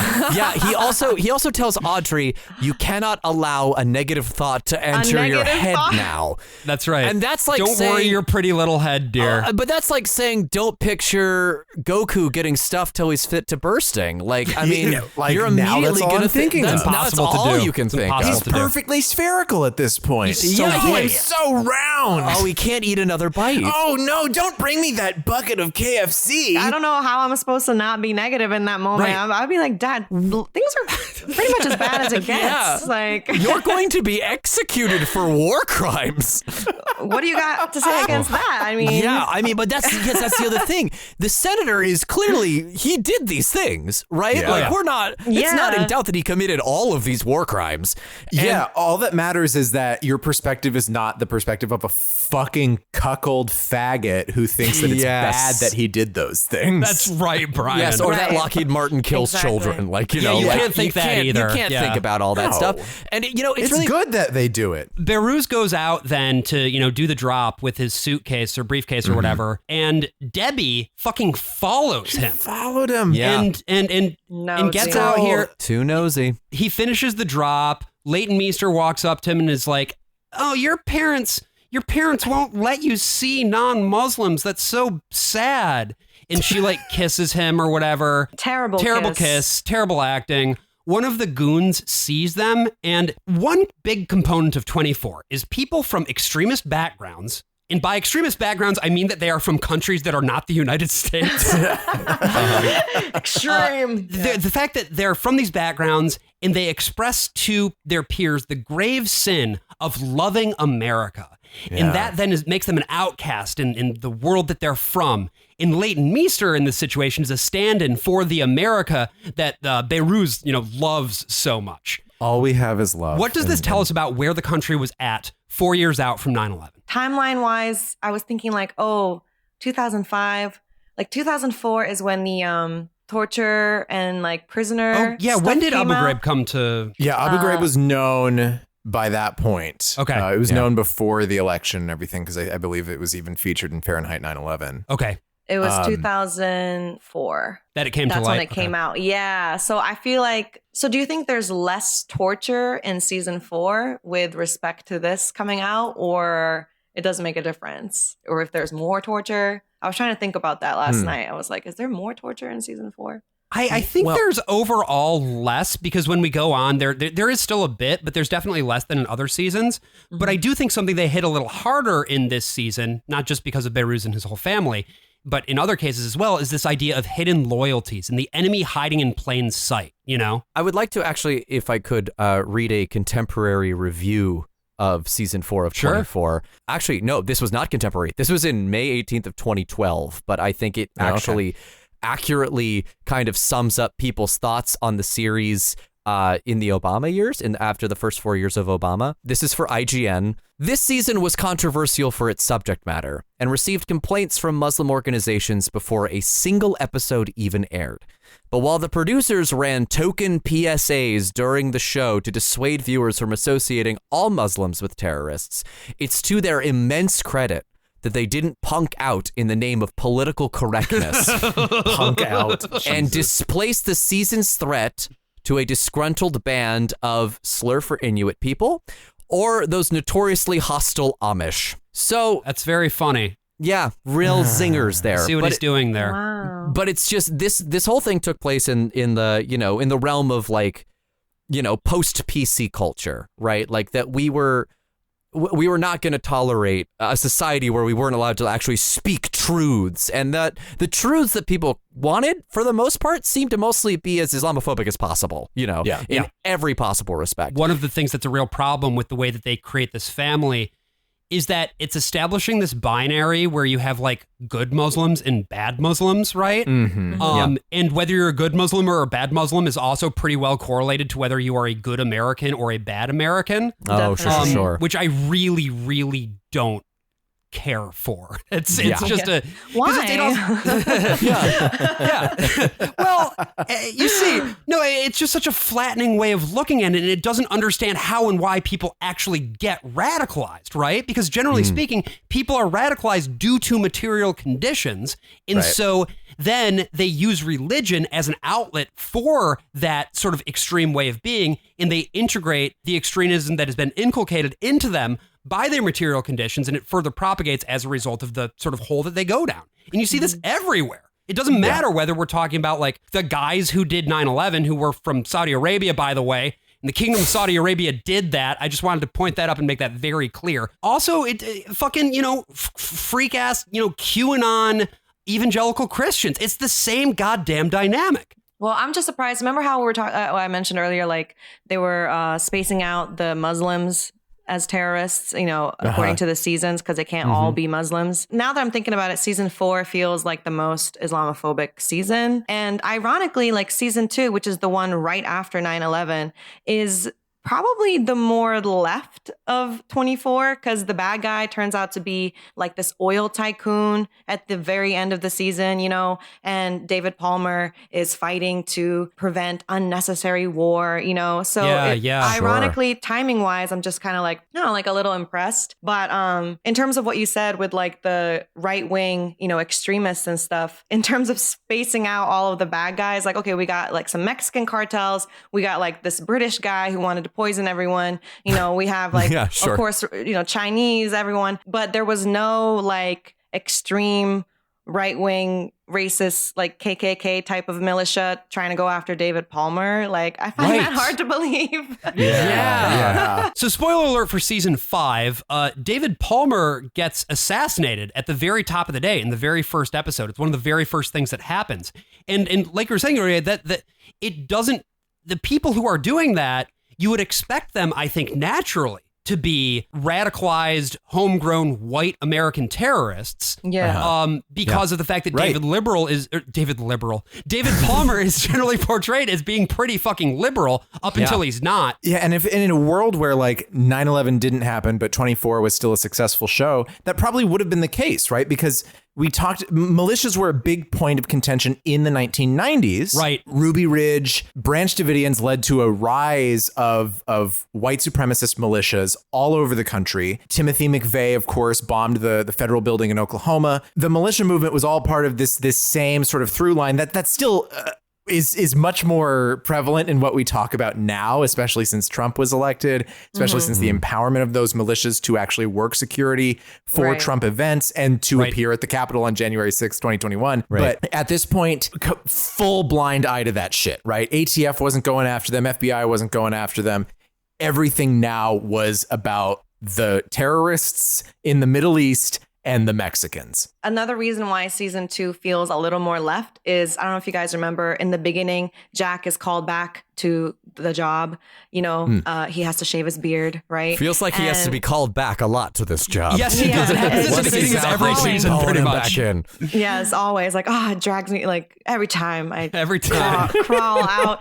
Anyway, like, he goes undercover with sort of like a right-wing white militia group. Like he goes undercover with them, and there's a scene where like they're portrayed as the bad guys, and there's a scene where he's in a van with a bunch of them, and somebody says like, why are you doing this?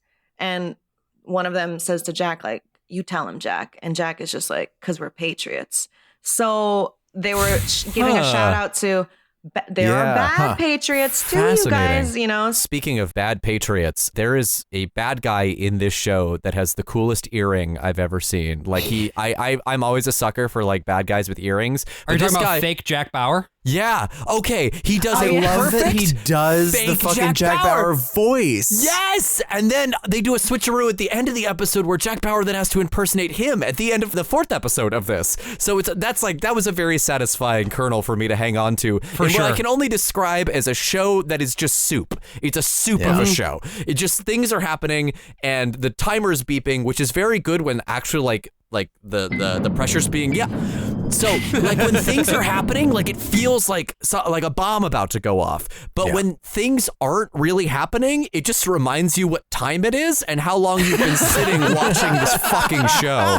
Beiruz lets his dad know that the briefcase got handed off successfully, and then his dad just slaps the shit out of him.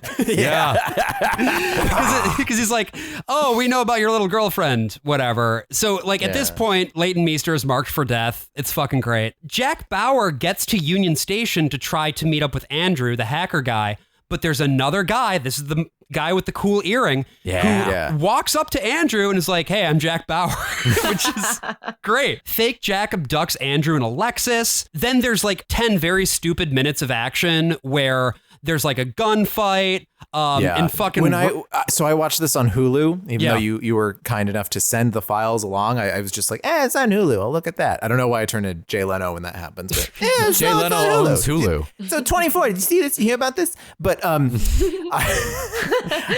for me, fucking Hulu ends every episode of 24 like 5 minutes before it's over. So the last shot I saw was him on the train station with fake Jack Bauer getting the gun pointed at him, and then it went to commercials and started the next episode. Oh, weird. And so I would see the action from the end of the last episode every time in the recap. Oh, previously on 24. Yeah. Wow. That was perfect. It doesn't really matter what happens. I mean, the point is, Ronnie dies. Ronnie does like die. They need to get the explosions budget out there. He dies after attaching Jack Bauer with handcuffs to like a pole, and he has to get the handcuff keys back, and Ronnie very dramatically pulls him out of his pocket. It takes like 5 minutes, and then he leans him over, and I would just like, I will forgive the show everything if right before he hands the keys, he pulls them back and goes, psych, and then dies. And then Jack Bauer spends the next 24 episodes chained to a pole. I also just wanted to note that both AJ and Yurié mimed the handing over of the keys. I just want to paint that like picture for you, motion, listeners. like bloody hand from my cold bloody hand. It's like, oh, Ronnie. You know, they're also streaming their demands because they have Heller and they're going to execute him in 3 hours. And then we get the clock, and that's the end of episode 2. So and the sailors say, Ronnie, you're a dead man. You should pass Jack all those keys. So, yeah, we're going to take a quick break. And when we get back, we'll go into episodes 3 and 4, which include, among other things, Jack Bauer with a sniper rifle, Jack Bauer wearing a balaclava, Jack Bauer threatening to kill a whole bunch of civilians, and, you know, a lot of other things. So stay tuned for that. Hello, listeners. Carl Kukowski here, owner and operator of Cuckoo Carl's Clocktorium, located in the hollowed-out husk of what used to be a Radio Shack in scenic Bakersfield, California. Listeners, do you have an upcoming appointment that you simply cannot miss? Do you fear the great emptiness of silence? Do you look at your clock but wish it could be louder? Then you need the Anxiety Clock, the clock that gives you anxiety. Be perpetually cognizant of your inevitable decay, as the Anxiety Clock lets you know what time it is by beeping a loud, unnerving beep even when unplugged. The Anxiety Clock comes in 3 distinct colors: yellow, off yellow, and dread. So come on down to Cuckoo Carl's Clocktorium today and buy an Anxiety Clock so you too can feel the joy of a constant beeping at the back of your mind. It's counting down to something, but to what? And for what? I thought I was alone. I thought for so long that only I could hear it. But then he came, the man in the ski mask. It was 100 degrees outside, as it always is, this time of year, but he waltzed in with a ski mask, and it's like, I knew. He was covered in blood, by the look of it, not his. He barked orders at me like a dog, but when he looked into my eyes, he could see it. The clock pulsating behind them. He took off his ski mask and whispered, "You hear it too?"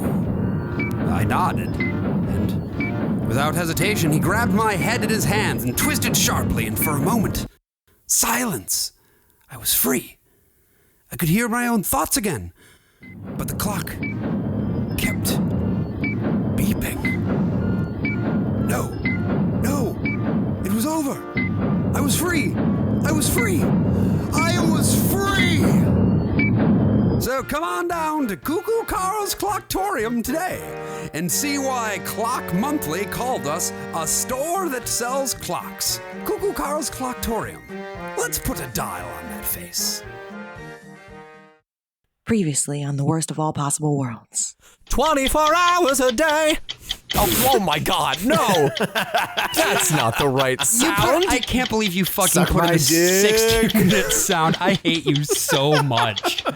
Oh my God. Damn it. We're on episode 3. Something worth noting is that something that 24 did for a while is that they would do these back-to-back premiere evenings where they would have one night they'd show 2 episodes, and then the very next night they'd show another 2 episodes. So they show 4 episodes in a single week. 4 episodes, 2 back-to-back hour slots on 2 back-to-back nights. That's crazy. Absolutely nuts. But this was the show for a while, you know? Wow. You know, between this and American Idol, you know, Fox had it locked in, dude. Yeah. Wow. Whoa. I didn't realize. I think I definitely missed out on the popularity of the show and how Sure. it felt in the States, you know, because I was just like, none of my friends in Japan watched 24. So I didn't really have people to talk about it with other than, you know, my cousins. Every once in a while we would chat. Right, You know, like, oh my God. Yeah. You know, do you see what Jack did? Like, wow. The president is on the plane. He is making plans because, you know, there's going to be this execution that's live, I guess. The networks won't air the broadcast, but then the one lady's like, but we can't shut down the internet. There's just too much riding on the internet. It's The like, economy. Jack, of course, is on it as per usual. He's tailing that guy from before, fake Jack Bauer. Oh boy. And Erin, meanwhile, because again, she is the world's most incompetent person, Well, she's an O'Driscoll. finds out that, you know, Jack is out here tracking down this guy, but that's not what I said he should do. Therefore, we need to go out there and arrest Jack Bauer. And it's like Priorities shifted. Priorities.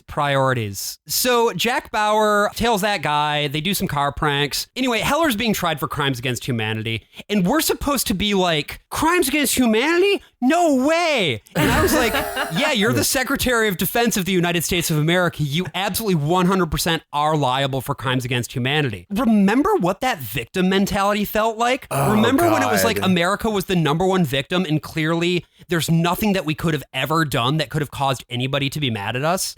No, it was always the freedom thing, fighting for freedom. Yeah. Yeah. You Well, know, they hate that was us it. for it. Yeah. They hate us Yeah. for our freedoms. If I can Yeah. ask you, Yurié, because you were in Japan. Were you in Japan like when 9/11 happened as well? Yeah, the whole time. I only visited the States so I was born and raised in Japan until I was 18 and Okay. then went to college in the States. But then I would visit because I have family in New York.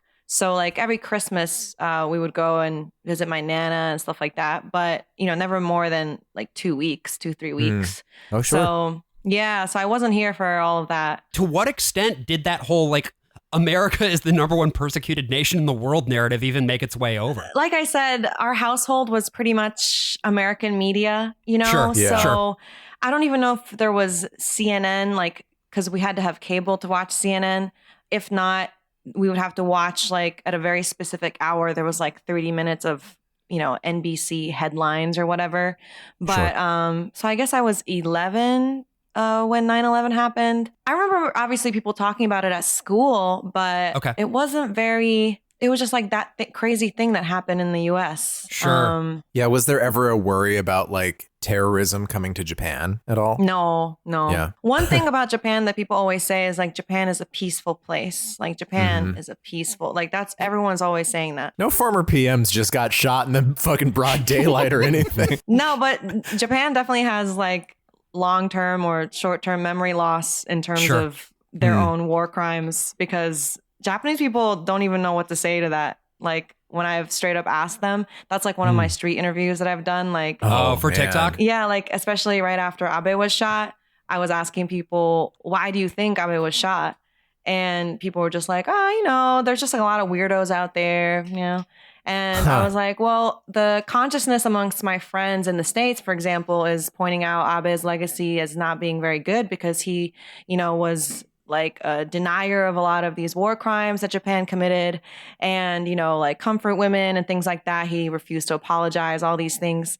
And people were just kind of like, yeah, I don't know about that. Like, I seem to recall because I watched it. Wasn't there like one guy who's like a comfort woman? What's that? Like it? Yeah, isn't that- like or like the rape of Nanking, like not really knowing what that was about. But I remember our textbooks, you know, like history textbooks. There was like chapters on Hiroshima and like the atomic bomb, obviously, but like, you know, like rape of Nanking, like comfort woman is just like a little section at the corner of the page. Like, I guess that's normal. And I'm sure obviously US history textbooks doesn't I mean, like cover. Yeah. I went to a school that was a little bit more unusual because of its position right next to a reservation. But like we would study things like the Navajo Long Walk because we were right on the Navajo Nation, or the Trail of Tears, or what Columbus was actually up to. But most kids do not learn about like the real shit that the Columbus was up to, or the Navajo Long Walk, or any of that kind of stuff. I certainly didn't. Growing up in California, in San Diego, we were taught that the missions that were brought there were very peaceful and that everybody kind of got along. And and they made tacos and rang the bell. Yeah, and the swallows returned to Capistrano every year, and isn't that swell? Like, you know, there was such a like a whitewashing, of America's crimes, much like, you know, this show tries to really paper over all of America's very blatant war crimes. Yeah. I think it's just a function of empire. And one thing that empires, especially dying empires, don't like to do is acknowledge the bad things that they have done. Yeah. And I feel like 24 is also sort of marking the turning point of going from ignoring it to saying, yeah, we do it. It's cool, though. It's good, actually. Right? Because compare it to like Korea, where we don't talk about what the fuck we did in Korea at all. And of course, listen to Blowback. But listen to Blowback. This season is so fucking good. Yeah. But once we get to the thing I always think of when I think about torture and what we were doing during the Bush administration is Sarah Palin's first speech at the RNC when she comes out, surprise VP nomination. And she gives this incredibly charismatic speech. And one of the things that she talks about is like, yeah, torture's just fine. Like, these guys suck and they hate America. What do you want us to do? Give them flowers? And I mean, if Jack Bauer is doing it, then it's got to be justified, at least according to, I'm sorry, am I reading Justice Scalia? Supreme Court Justice Antonin Scalia. That is correct, yes. He loved Jack Bauer so much. So much. That it actually weighed into a real Supreme Court decision. Oh, my God. Regarding torture. I'll just run through a couple things that happened. We meet Marianne, who's played by the always excellent Aisha Tyler. Yes. She's bad news. Just immediately start scheming. That's all you need to know about her. I love that Gail the Snail takes the new guy aside and is like, yep. By the way, we're all on Jack Bauer's side and we're going to turn against the government or whatever. And Aisha Tyler is implied to have super hearing in this scene. Yes. She can fully fucking hear them all the way across the room. Yes, and she has one floor bionic up. ears. It's amazing.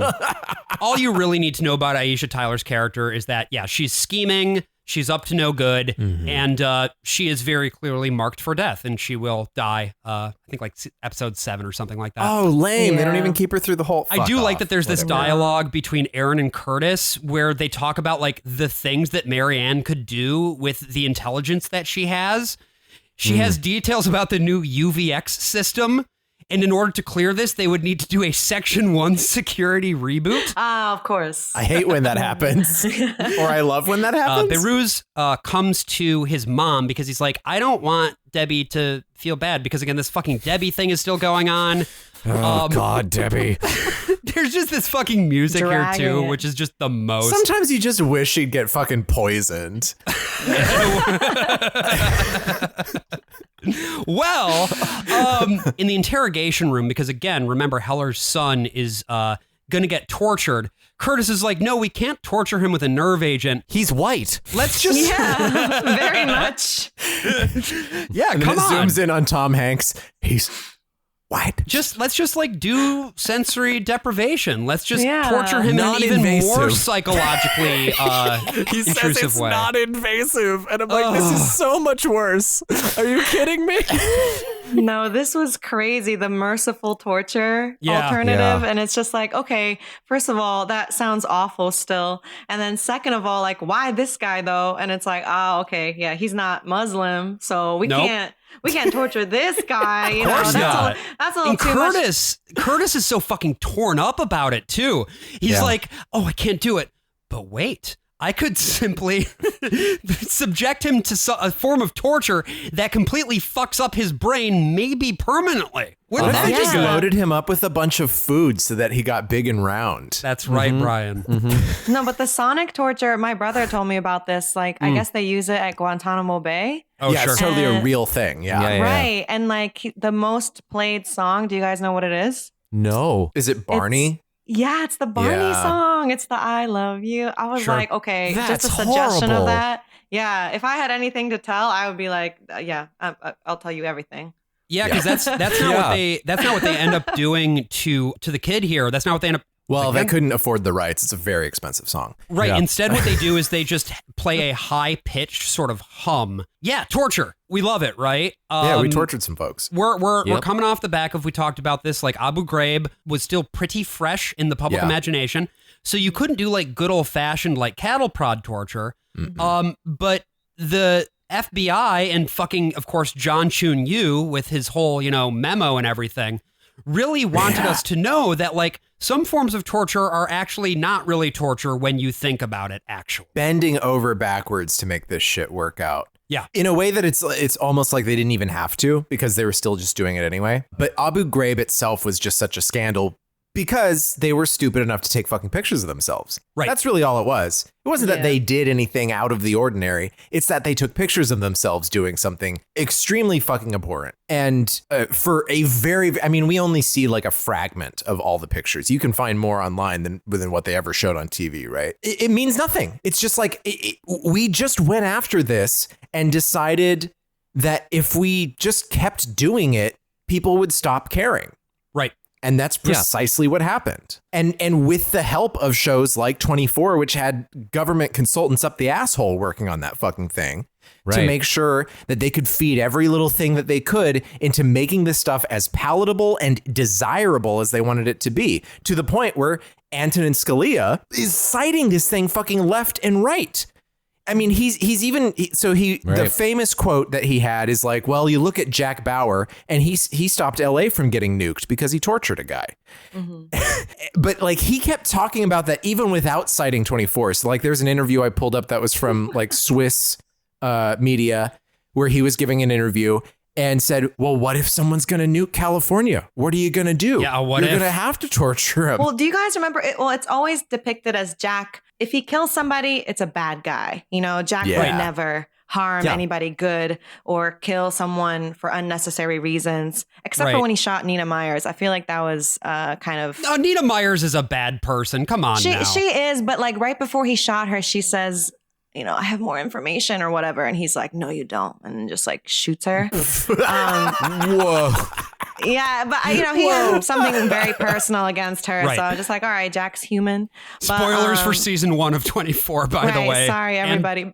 But in season Anyway. 2, the torture that I'm thinking about is, do you guys remember when he is torturing the family members of this terrorist? Yes. And he fake kills Yes. the wife and the children, and of course they play it back And Jack is like, let me, run the feed back. He needs to make sure that they're alive, because he's a good guy.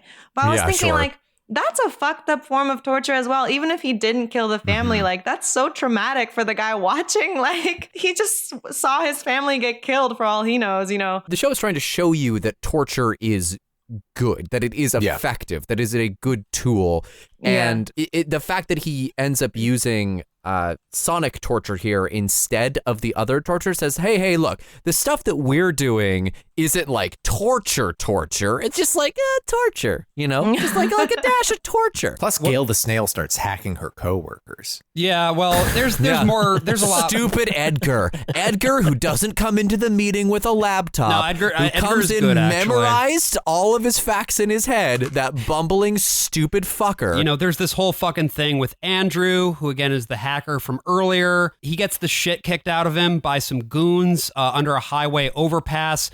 Chloe, meanwhile, is watching because she was able to like jack into the Matrix or whatever and watch through a security camera. Yeah. And then Jack Bauer has a fucking sniper rifle and he refuses to save the nerd because he's like, what if they lead us to hell or I can't kill them? Right. So he has a trolley problem here, right? If Jack uses his sniper rifle to shoot those guys, he could lose the lead, but the kid will die. Or you can save the kid and potentially lose the lead. And this is a big part of 24 as well. Along with like torture always works. Another key thing is there are in every big decision that Jack has to make is a trolley problem of some sort where he has to choose between saving one innocent person and potentially sacrificing many, many innocent people or doing the inverse. And almost always what he does is he saves the one innocent person. And more often than not, that actually leads to lots and lots of other people dying, including but not limited to the time that they nuke LA in season 6. But that's neither here nor there. Yeah, which is why that's so interesting for Scalia to fucking cite the LA nuke because LA gets nuked anyway. Right. It's like Jack Bauer has to stop the nuke from happening by torturing guys, but he didn't. Right, because in a dramatic context, if none of that shit happened, if the plots were always foiled, there would be no good way to raise the dramatic stakes. I mean, the one time I really felt like energized as to where the stakes were going was when we get to the gas station. Debbie shows up at Behruz's house and God, I really hope she gets fucking poisoned. Specifically. Brian, I got some real good news for you. He's saying what we're all thinking. But yeah, episode 3 ends with Jack Bauer now having tracked down fake Jack and needing a reason to stall him, basically, so that Chloe can do some bullshit with repositioning the satellites or whatever. Who cares?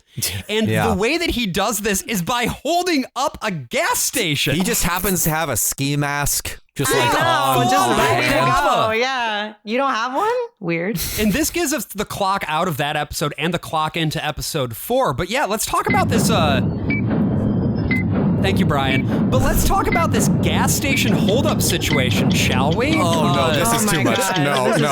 It's too many the clocks. Anxiety. It's too many clocks. This is like a fucking like Coen Brothers plot at this point. Yes. Like this guy is like trying to thwart some kind of already labyrinthine crime by making a labyrinthine crime of his own by holding up a fucking gas station. None of this makes any goddamn sense, and I am here for it. Yeah, I love Evil Kiefer. I love Evil Kiefer so goddamn much. It's a perfect sort of bottle episode. I mean, it's not a true bottle episode of 24. I wish it was. It could be. I really wish it was, that we were just in that store with him for the whole time. But unfortunately, that's actually also a situation where like you could raise the tension through the real time concept. Like if you really committed to it, this could be interesting. I mean, if you go full Coen Brothers with it, right, you've set up the stakes where like actually everything just spirals out of control. And then like it becomes a show about like a totally separate thing that comes from the gas station holdup and can't even get back to the senator or whatever the fuck he is being held hostage. Mm-hmm. Yeah, but I mean,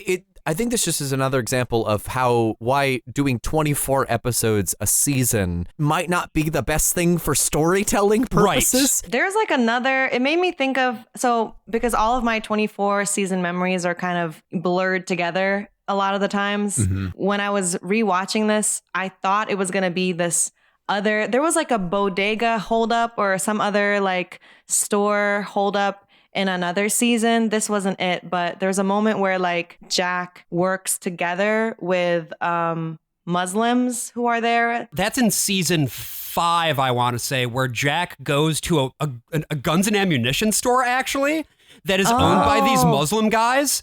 They're like Arab or something, and then they're like, we're patriots too. Yeah, we're like you. We're not like those other Muslims. We're the the good Muslims. I'm not like the other girls. Yeah, exactly. Very pick me vibes. So it's just like, that's what I thought this was gonna be, and I just got confused, and I was like, oh wait, no, this is just Jack stalling. I don't know, when you mentioned earlier, like Jack has to make a decision between saving everybody or like this one innocent person, I always thought he found a way to like do both. Yeah. But maybe my memory is wrong. Like, you know, at the last second, you know, he saved Andrew. Yeah, he gets really lucky. That's the thing that always happens, is that it's sort of a false choice, because if he did have to commit to one thing or the other, there would be a consequence, but there is occasionally there's the consequence, but it's quite rare, because usually he just finds a lucky way out. I also really like that this cop shows up at the gas station, and Jack Bauer has this whole thing where he's like, pretend pretend to be normal, blah, blah, blah, blah, blah. And then he just very easily takes the cop hostage. Oh, it's awesome. Yeah. Like, the cop's like, something's definitely going on. And then Jack just grabs him and turns him around. Into the store with you. And my note there is like, Keeper. that thing where he takes the sheriff is supposed to be dramatic, but it's just really fucking funny. It's very Coen Brothers, like you said, Brian. Mm-hmm. Well, I mean, cops, they don't like move fast, so it's very believable. It's true. Believable. Like, they don't have like, you know, they don't have Jack Bauer training. They didn't go to his school. Right. Yeah. Well, it's also the thing about Jack Bauer getting lucky. He's lucky because he's a good guy, right? And luck always favors those who are morally just and right. Just make sure you're American, and just make sure you're a good guy, and everything will be fine.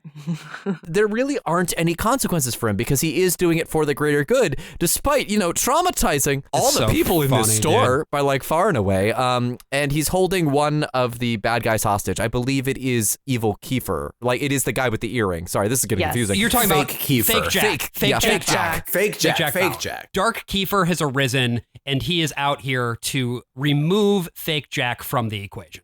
And then he just kind of keeps doing that for the whole episode. Meanwhile, can we just kill off Leighton? I feel like we've been like dangling her death for a while. We're back at Behruz's house. We like, how many times do we fucking come back to this house, by the way? A note they that want to build, because they want to build the whole like, they're going to make the kid kill her. The child is going to have to shoot her as like an honor killing, you know, like all Muslim boys have to do before they turn 20. Yeah, I get it. They have to drop off a suitcase and they have to kill a girlfriend. Exactly.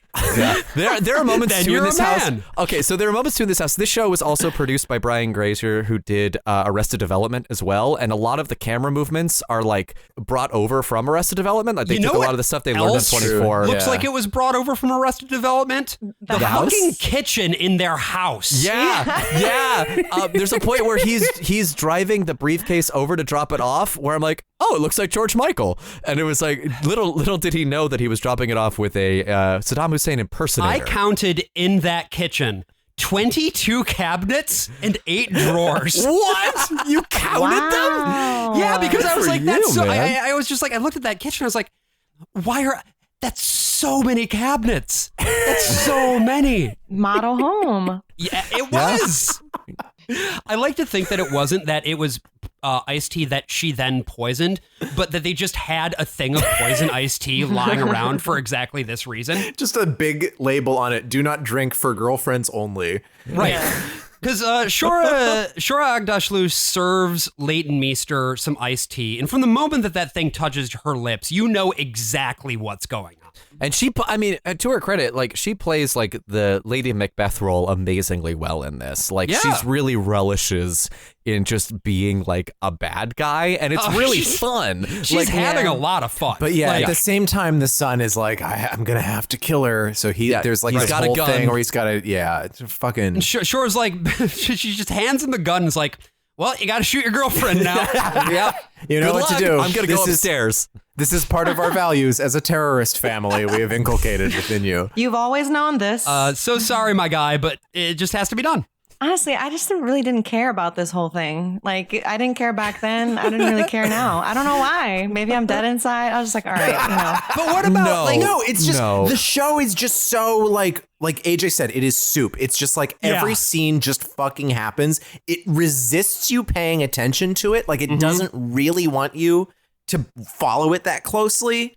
Yeah, it's why they have to reiterate everything after every single commercial break. It's also, we were talking about the visual style of it, how it's so like clearly 24 when you're looking at it. Yeah. It's so that when you are at a distance, like, you know, and passing by the TV in the living room, your eyes will immediately go to the screen and be like, oh, that's 24. That's 24. I want to watch Yeah. that. Like, Right. it is such a built product to be viewed while doing other things, I think. Totally. I guess my question is this maybe then, Yurié, like, you know, you're an actor. Do you think that you will ever be able to ascend and descend a staircase with anywhere near the power that Shora Agdashlu does in this scene? Oh my God, one can only hope, man. You know, but I mean, she's very powerful in this. Like, she whatever she's doing it fully. And that's what I love to see, you know? Yeah. So it kind of reminds me of like that soap opera vibe, but I don't hate it. It's just kind of like, you know, like. It's like a different show. I was about to say the same thing. I was saying she feels like she's in a different show, which her is eyes are so iconic. Like you know, there's a lot that you forget about these seasons, especially when you watch them, you know, all together and stuff like that. But about this family, like I kind of remembered the son. He has this like lame way he runs away like later and like he kind of like he's like no, and he's supposed to be like running for his life, but he kind of like jogs away, like, and me and my brother always like did that as a joke, like you like did his stupid little run. That's he's just kind of incredible. like he doesn't like move his arms, like I remember that Again, another similarity to Arrested Development. Yes, exactly. He is George Michael. So many connections. Who knew? Yeah, well, and he's like trying to run Leighton Meester out of the house. He's like, "Oh, I can't shoot you. You gotta get out of here." And she's like, "Oh, sorry, I'm dying now." Yeah. And he can't fucking move. He's such a like wayfish little boy that he can't even like partially pick her up and drag her out. I know. It's just kind of. I was never rooting for him really. Like I just I pitied him. I was like, "Oh, like again, it's situation. not like." And that kiss going back, but when I said that kiss was terrible, like again, I just didn't believe that he cared for this girl. Like she just kissed at him and he was just like kind of standing there. And, you know, do you even like her? Like what does she have on you? You know, but the mother was memorable. Like all this to say, like she was the one that stole the show. I didn't even really, the dad didn't even have an impact that much. No, so. the dad is just like broadly a bad guy. And he's, to be fair, like the script doesn't give him much to do. No, he's beyond just being stern. calculating, just like the guy who has the plan and is carrying it out. There is that very weird moment where he's in a cafe after talking to his wife, and there's like some sort of catastrophe that's happened. I think it's the train crash is like being reported on TV, and then a Muslim woman approaches him and says, "Ugh, when they do that, they shame our entire culture." And then he says, "Yes, I agree," and then goes back to like rubbing his hands together and cackling. Like it's so bad. Like it's so gross, and it's 24 was sort of, you know, its own thing. But then you get into stuff that was a little bit more prestige, like Homeland, that was like getting all the awards. Yeah, well, exactly. It was like, it felt like it was like the caviar of like 24, and it's just as bad as this, if not worse. Maybe, like there's definitely a case to be made for it being actually quite a bit worse. So Debbie took too many downers. She's dead now. Yeah, is she dead? Is she like fully dead? Yeah, she's dead. fully dead. We fully killed her. And we go back to the gas station where they're selling Deja Blue water, which gave me deja vu. Oh my God. I didn't notice that. I fucking remember Deja Blue. What less wild way could he have solved this problem of having this guy be delayed, right? Slash his tires. Sure. He could have called in a bomb threat to the gas station. So many other ways than just holding all these people hostage. Yeah, I mean, my thought when he started doing it was like, oh, he's just going to fucking tie this guy up and drag him out to the car and drive off. But no, he just stays at the gas station and waits for cops to start showing up. The whole episode. Also, what is taking Chloe so long? Like she has to reposition the satellites. Right, I'm sorry. They have to go so far. They're way up there. Yeah. That's one of the hardest ones. I forgot. And I don't remember what I was reacting to, it might have been Aisha Tyler's super hearing, but Gail the Snail, Chloe, is just a fucking massive liability. She just blabs everything. She should not have this job. But also, like, I would be really frustrated as earring guy, bad Jack, fake Jack. Fake Jack. Like, a lot has gone wrong, and it's like, God damn, now I'm in the middle of a gas station. 'Cause I feel like everything that's gone wrong so far, they must have, planned for, or like, because they've been planning this for years, they're like the way they got Andrew, his coworkers so quickly and stuff like that, like they're detecting this.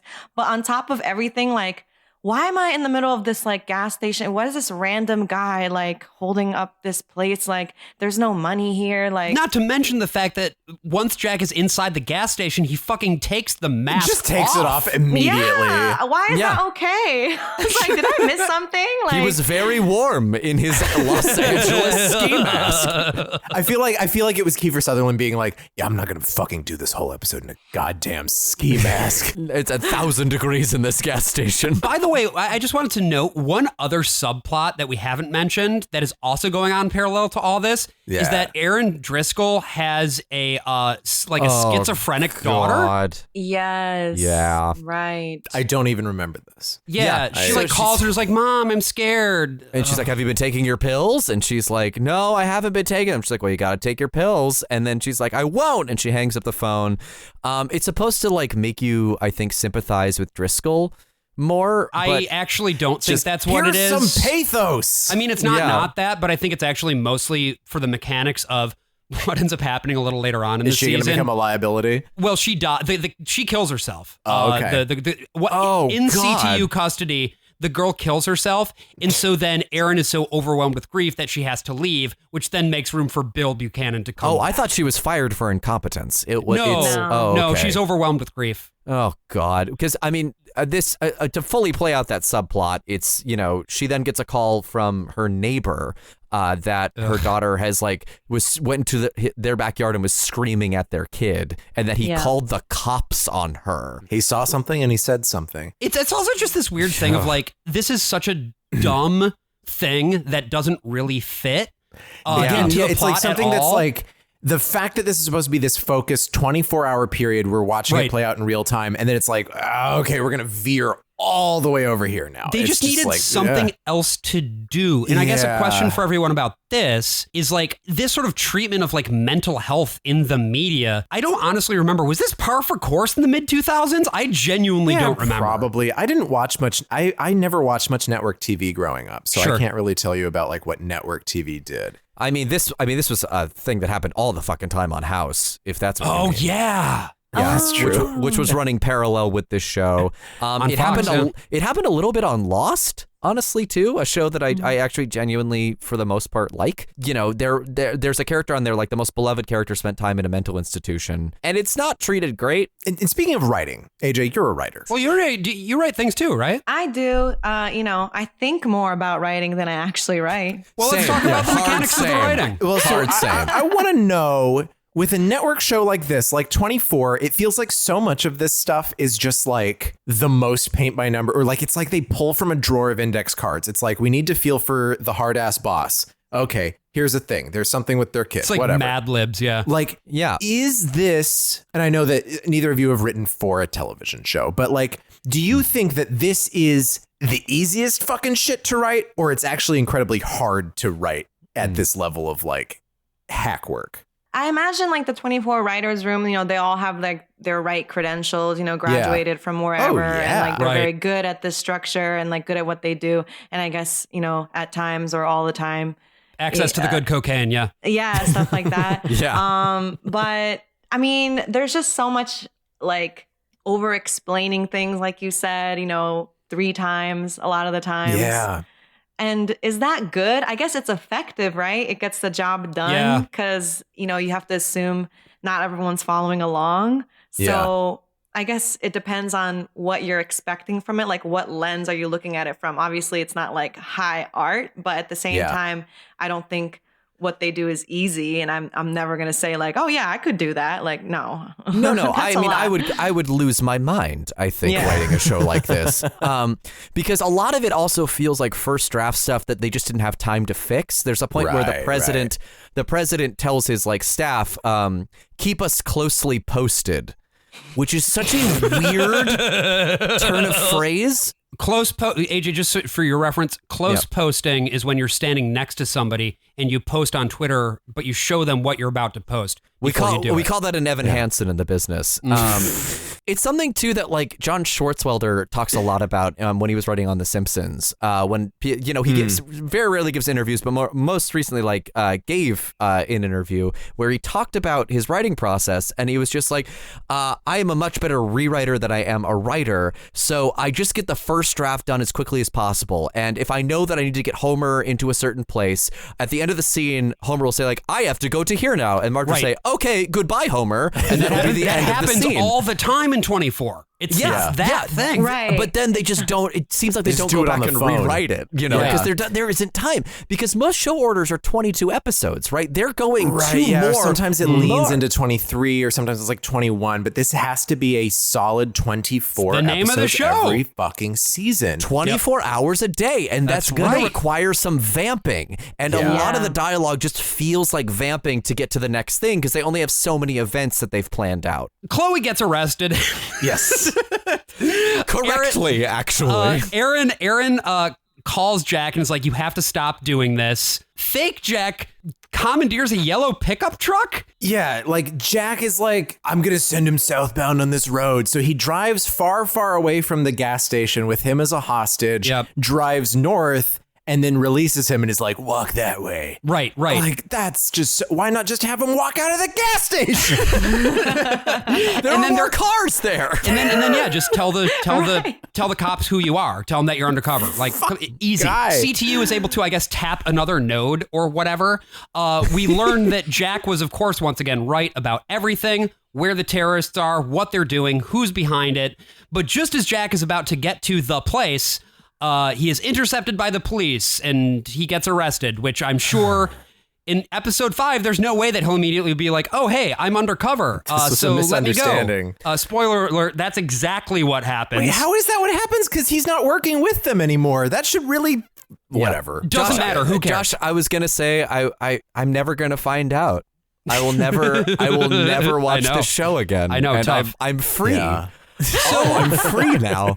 We're not quite free yet because the last thing that I wanted, now that we've had the chance to sort of go through a few episodes of this show, I know AJ, you've got some stuff about sort of like how this got pulled together and then how it ended. Yes. What if you did 24 episodes of a series in real time? Ooh. Robert Cochran is one of the co-creators of the show. He was called up by his friend Joel Surnow, and Joel Surnow was the one who initially had the idea. And he said, and Robert Cochran hears the idea and goes, fucking forget it. It's an ingenious idea, but it's an impossible one, according to this article in Entertainment Weekly when they were interviewed for the end of the show. He's correct. By the way. Well, the idea was very different. Yes, because this is where it gets really good. Yeah. So these two guys met up in an IHOP, in an International House of Pancakes. Not the International House of Prayer. Not the International House of... Son of a bitch. In the International House of Pancakes, these two met up and they started riffing on ideas together. They're shooting things out left and right. And one of the ideas thrown out, which I am just so angry didn't happen, is... what if it took place on the day of a wedding? Oh, that's awesome. I love it. So it was a comedy. It would have been an anthology show long before Ryan Murphy started doing the sort of like season-long arc anthologies where the first season was going to be, putting together a wedding, maybe starting at the night before and then ending at the very end of the wedding or something like that.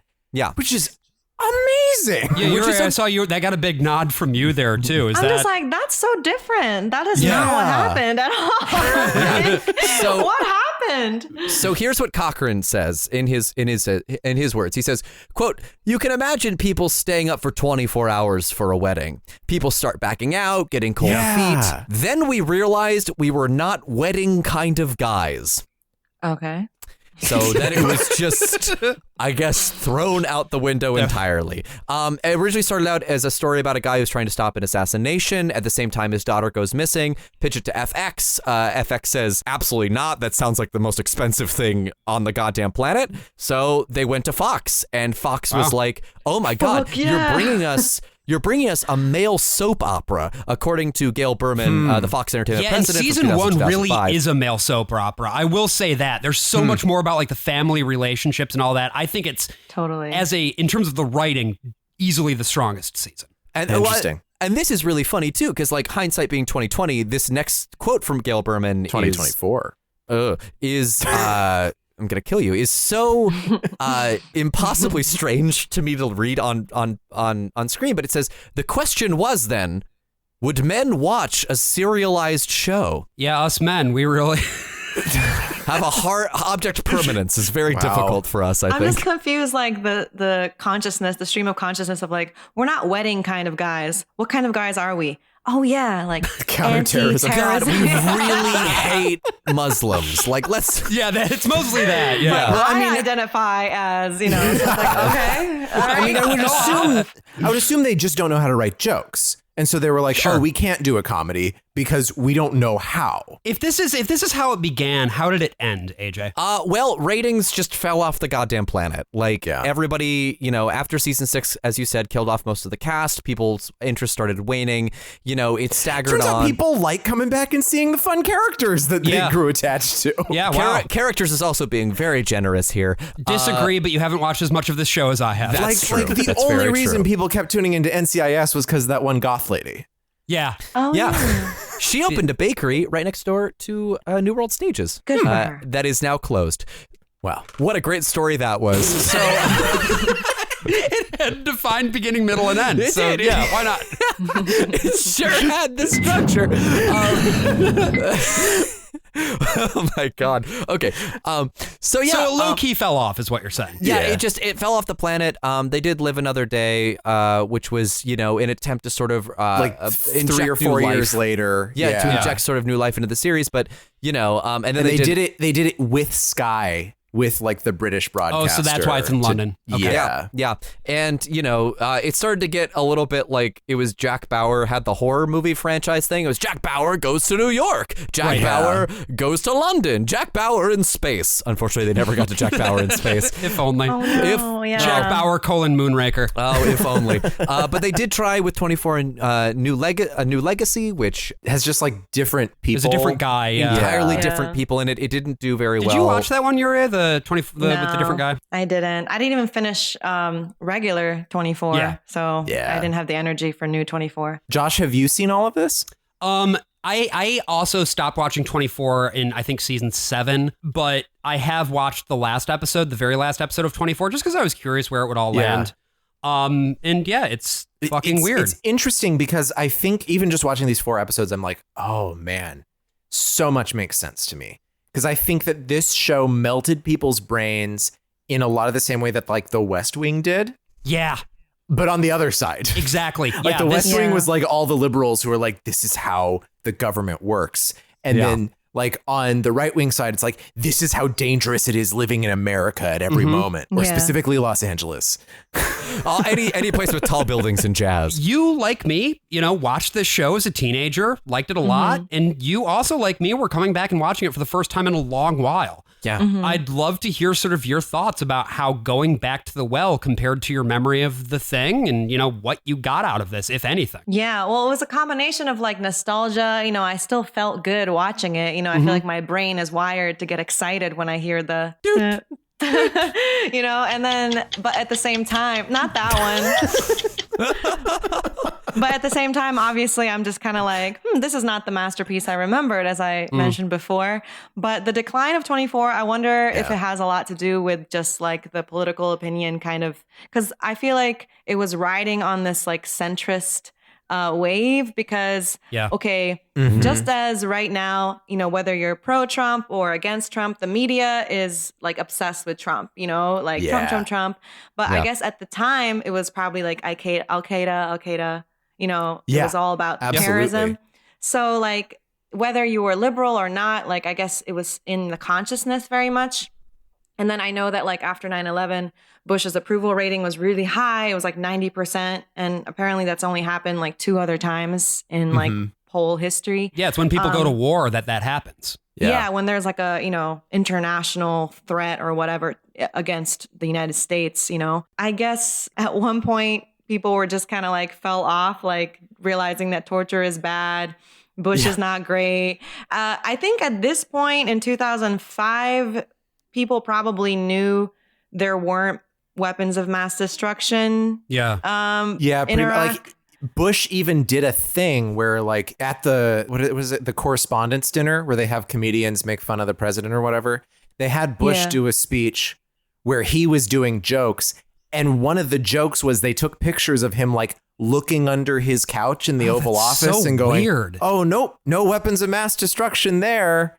That's horrifying. We all just did a full body cringe just now, listeners. Oh my God. That was just terrible. Well, and the fact that he's being rehabilitated, right? In the press now, and how like, all of these war criminals are trying to, Michelle Obama gave him a lemon drop. Oh, he my got caught in his poncho. He's just like us. He's just like us. I also want to point out that like even right-wing people, I know they're like, America, but also against government. Right. So like, I think Jack was like the perfect, he's a real patriot, right? Yeah. But he sees the flaws in government, Right. just like me, So it's just like this weird relatability, even though no one could ever be like him. But it's like, I would be like him, Yeah. An interesting differentiation there, though, between sort of, I think, the 2000s mentality and the modern mentality is that at least back then, there was still this idea that the fact that there was a government bureaucracy to deal with terrorism that could back Jack Bauer up was in some way, shape, or form a good thing. Whereas now I feel on the hard right, there's no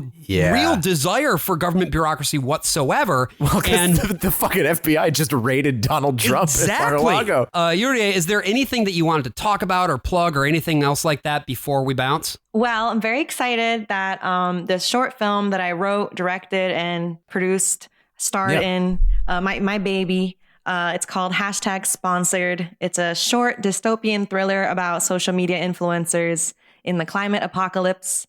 It critiques neoliberalism heavily, and I shot it in like early 2019 and finally finished like as of earlier this week. Wow, congratulations.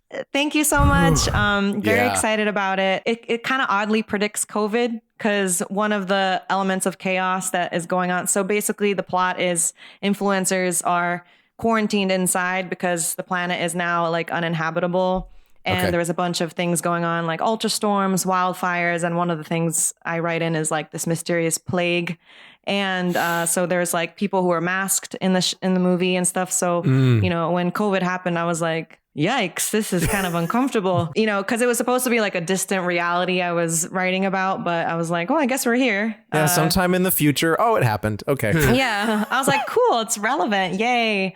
I mean, not for us, but for me. So yeah, I'm very excited to release it somehow, somewhere. I don't know exactly what the best move is. I was talking about it with Josh yesterday. I've just been focused on like getting it done, and it was like super low budget and I was saying that too. Yeah, with our videos, take a long time to get that shit done. But that's cool. Oh my goodness. I was just like, how can this possibly take this long? But I had a lot of obstacles, Why? Was there a pandemic or something? there was a pandemic. There was a pandemic, and also just kind of, putting things together like budget wise and, hiring people, working with, I worked with some people who I shouldn't have worked with, and like, had to kind of go back and like, okay, scratch that. We have to start again. Things like that happen, but it's here and it's finished, and I still like it. Normally I hate things that I created like even like a month ago. I'm like, cringe, I don't know what that's like. But this one, for some reason, I'm like, okay, this still slaps. So I'm excited to have people watch it somehow. So awesome. It's called #Sponsored. And if folks want to, get a hold of you on social media or whatever, is there anywhere that they should follow you for that? Yes, definitely. So my TikTok is the biggest platform, and everything is the same handle. All of my social media, it's at Baby Pink House, but Haus. But so, I post like my skits there, my street interviews, a lot of cultural stuff about introducing Japan. I try to do like the real Japan stuff because I know the world is very interested in Japan, but I feel like a lot of the times it's surface level. Yeah. It's not all anime and fantasy and, everything's great. There's a lot of like grim aspects of Japanese culture that, I try to comment on, from the heart, it's still my home and everything. If you are listening to this, definitely follow Yurié's account there as well. Really cool stuff. Great interviews and just like generally engaging like day-to-day, day-in-the-life kind of stuff. Especially if you love trains like I do. You'll find a lot to like. Great. I have to make a TikTok account now. Yeah. So in her review of the finale for the Los Angeles Times, Mary McNamara said the following: because 24 is nothing more or less than an epic poem, with Jack Bauer in the role of Odysseus or Beowulf, which means he needed to be fighting monsters, not essentially decent people who have made one very bad decision. And when you look on the legacy of 24 into the modern day, of how it inspired a lot of people in Guantanamo in their torture techniques, how they looked to Jack Bauer and said, well, what he's doing gets results, and that must be, what I must do to get results. The way that it dehumanized, its terrorists and instilled that sort of sense of unease at the other that is coming for you, that has already perhaps infiltrated your very suburbia. It set a bomb at the center of the American empire. And its ticking is something that we could still hear today. And it sounds a hell of a lot like that. I'm the worst of all possible AJs. I'm the worst of all possible Joshes. And I'm the worst of all possible Brians. So many possible worlds, but we got this one. So many possible worlds, but we got this one. All right, folks, that's it for this one. It was only 2 hours out of 24. Again, very special thanks to Yurié, and you listening at home. You can check out her social media over on Twitter, Instagram, and her very popular TikTok at Baby Pink House. And that's house, Haus, the German house, not the English one. As always, this show is brought to you by our patrons over at Patreon. You can join too. It's patreon.com/worstofall. Again, that is patreon.com/worstofall. Of course, on Friday this week, that's 2 days after this is getting sent out, Josh and I are going to be at the New York City Pinball Championship. We're going to be there with Crazy Levy Naiman and Blueberry Johnson to talk about the continued peril and problems of Deep Root Pinball. We hope to see you there. See you next time.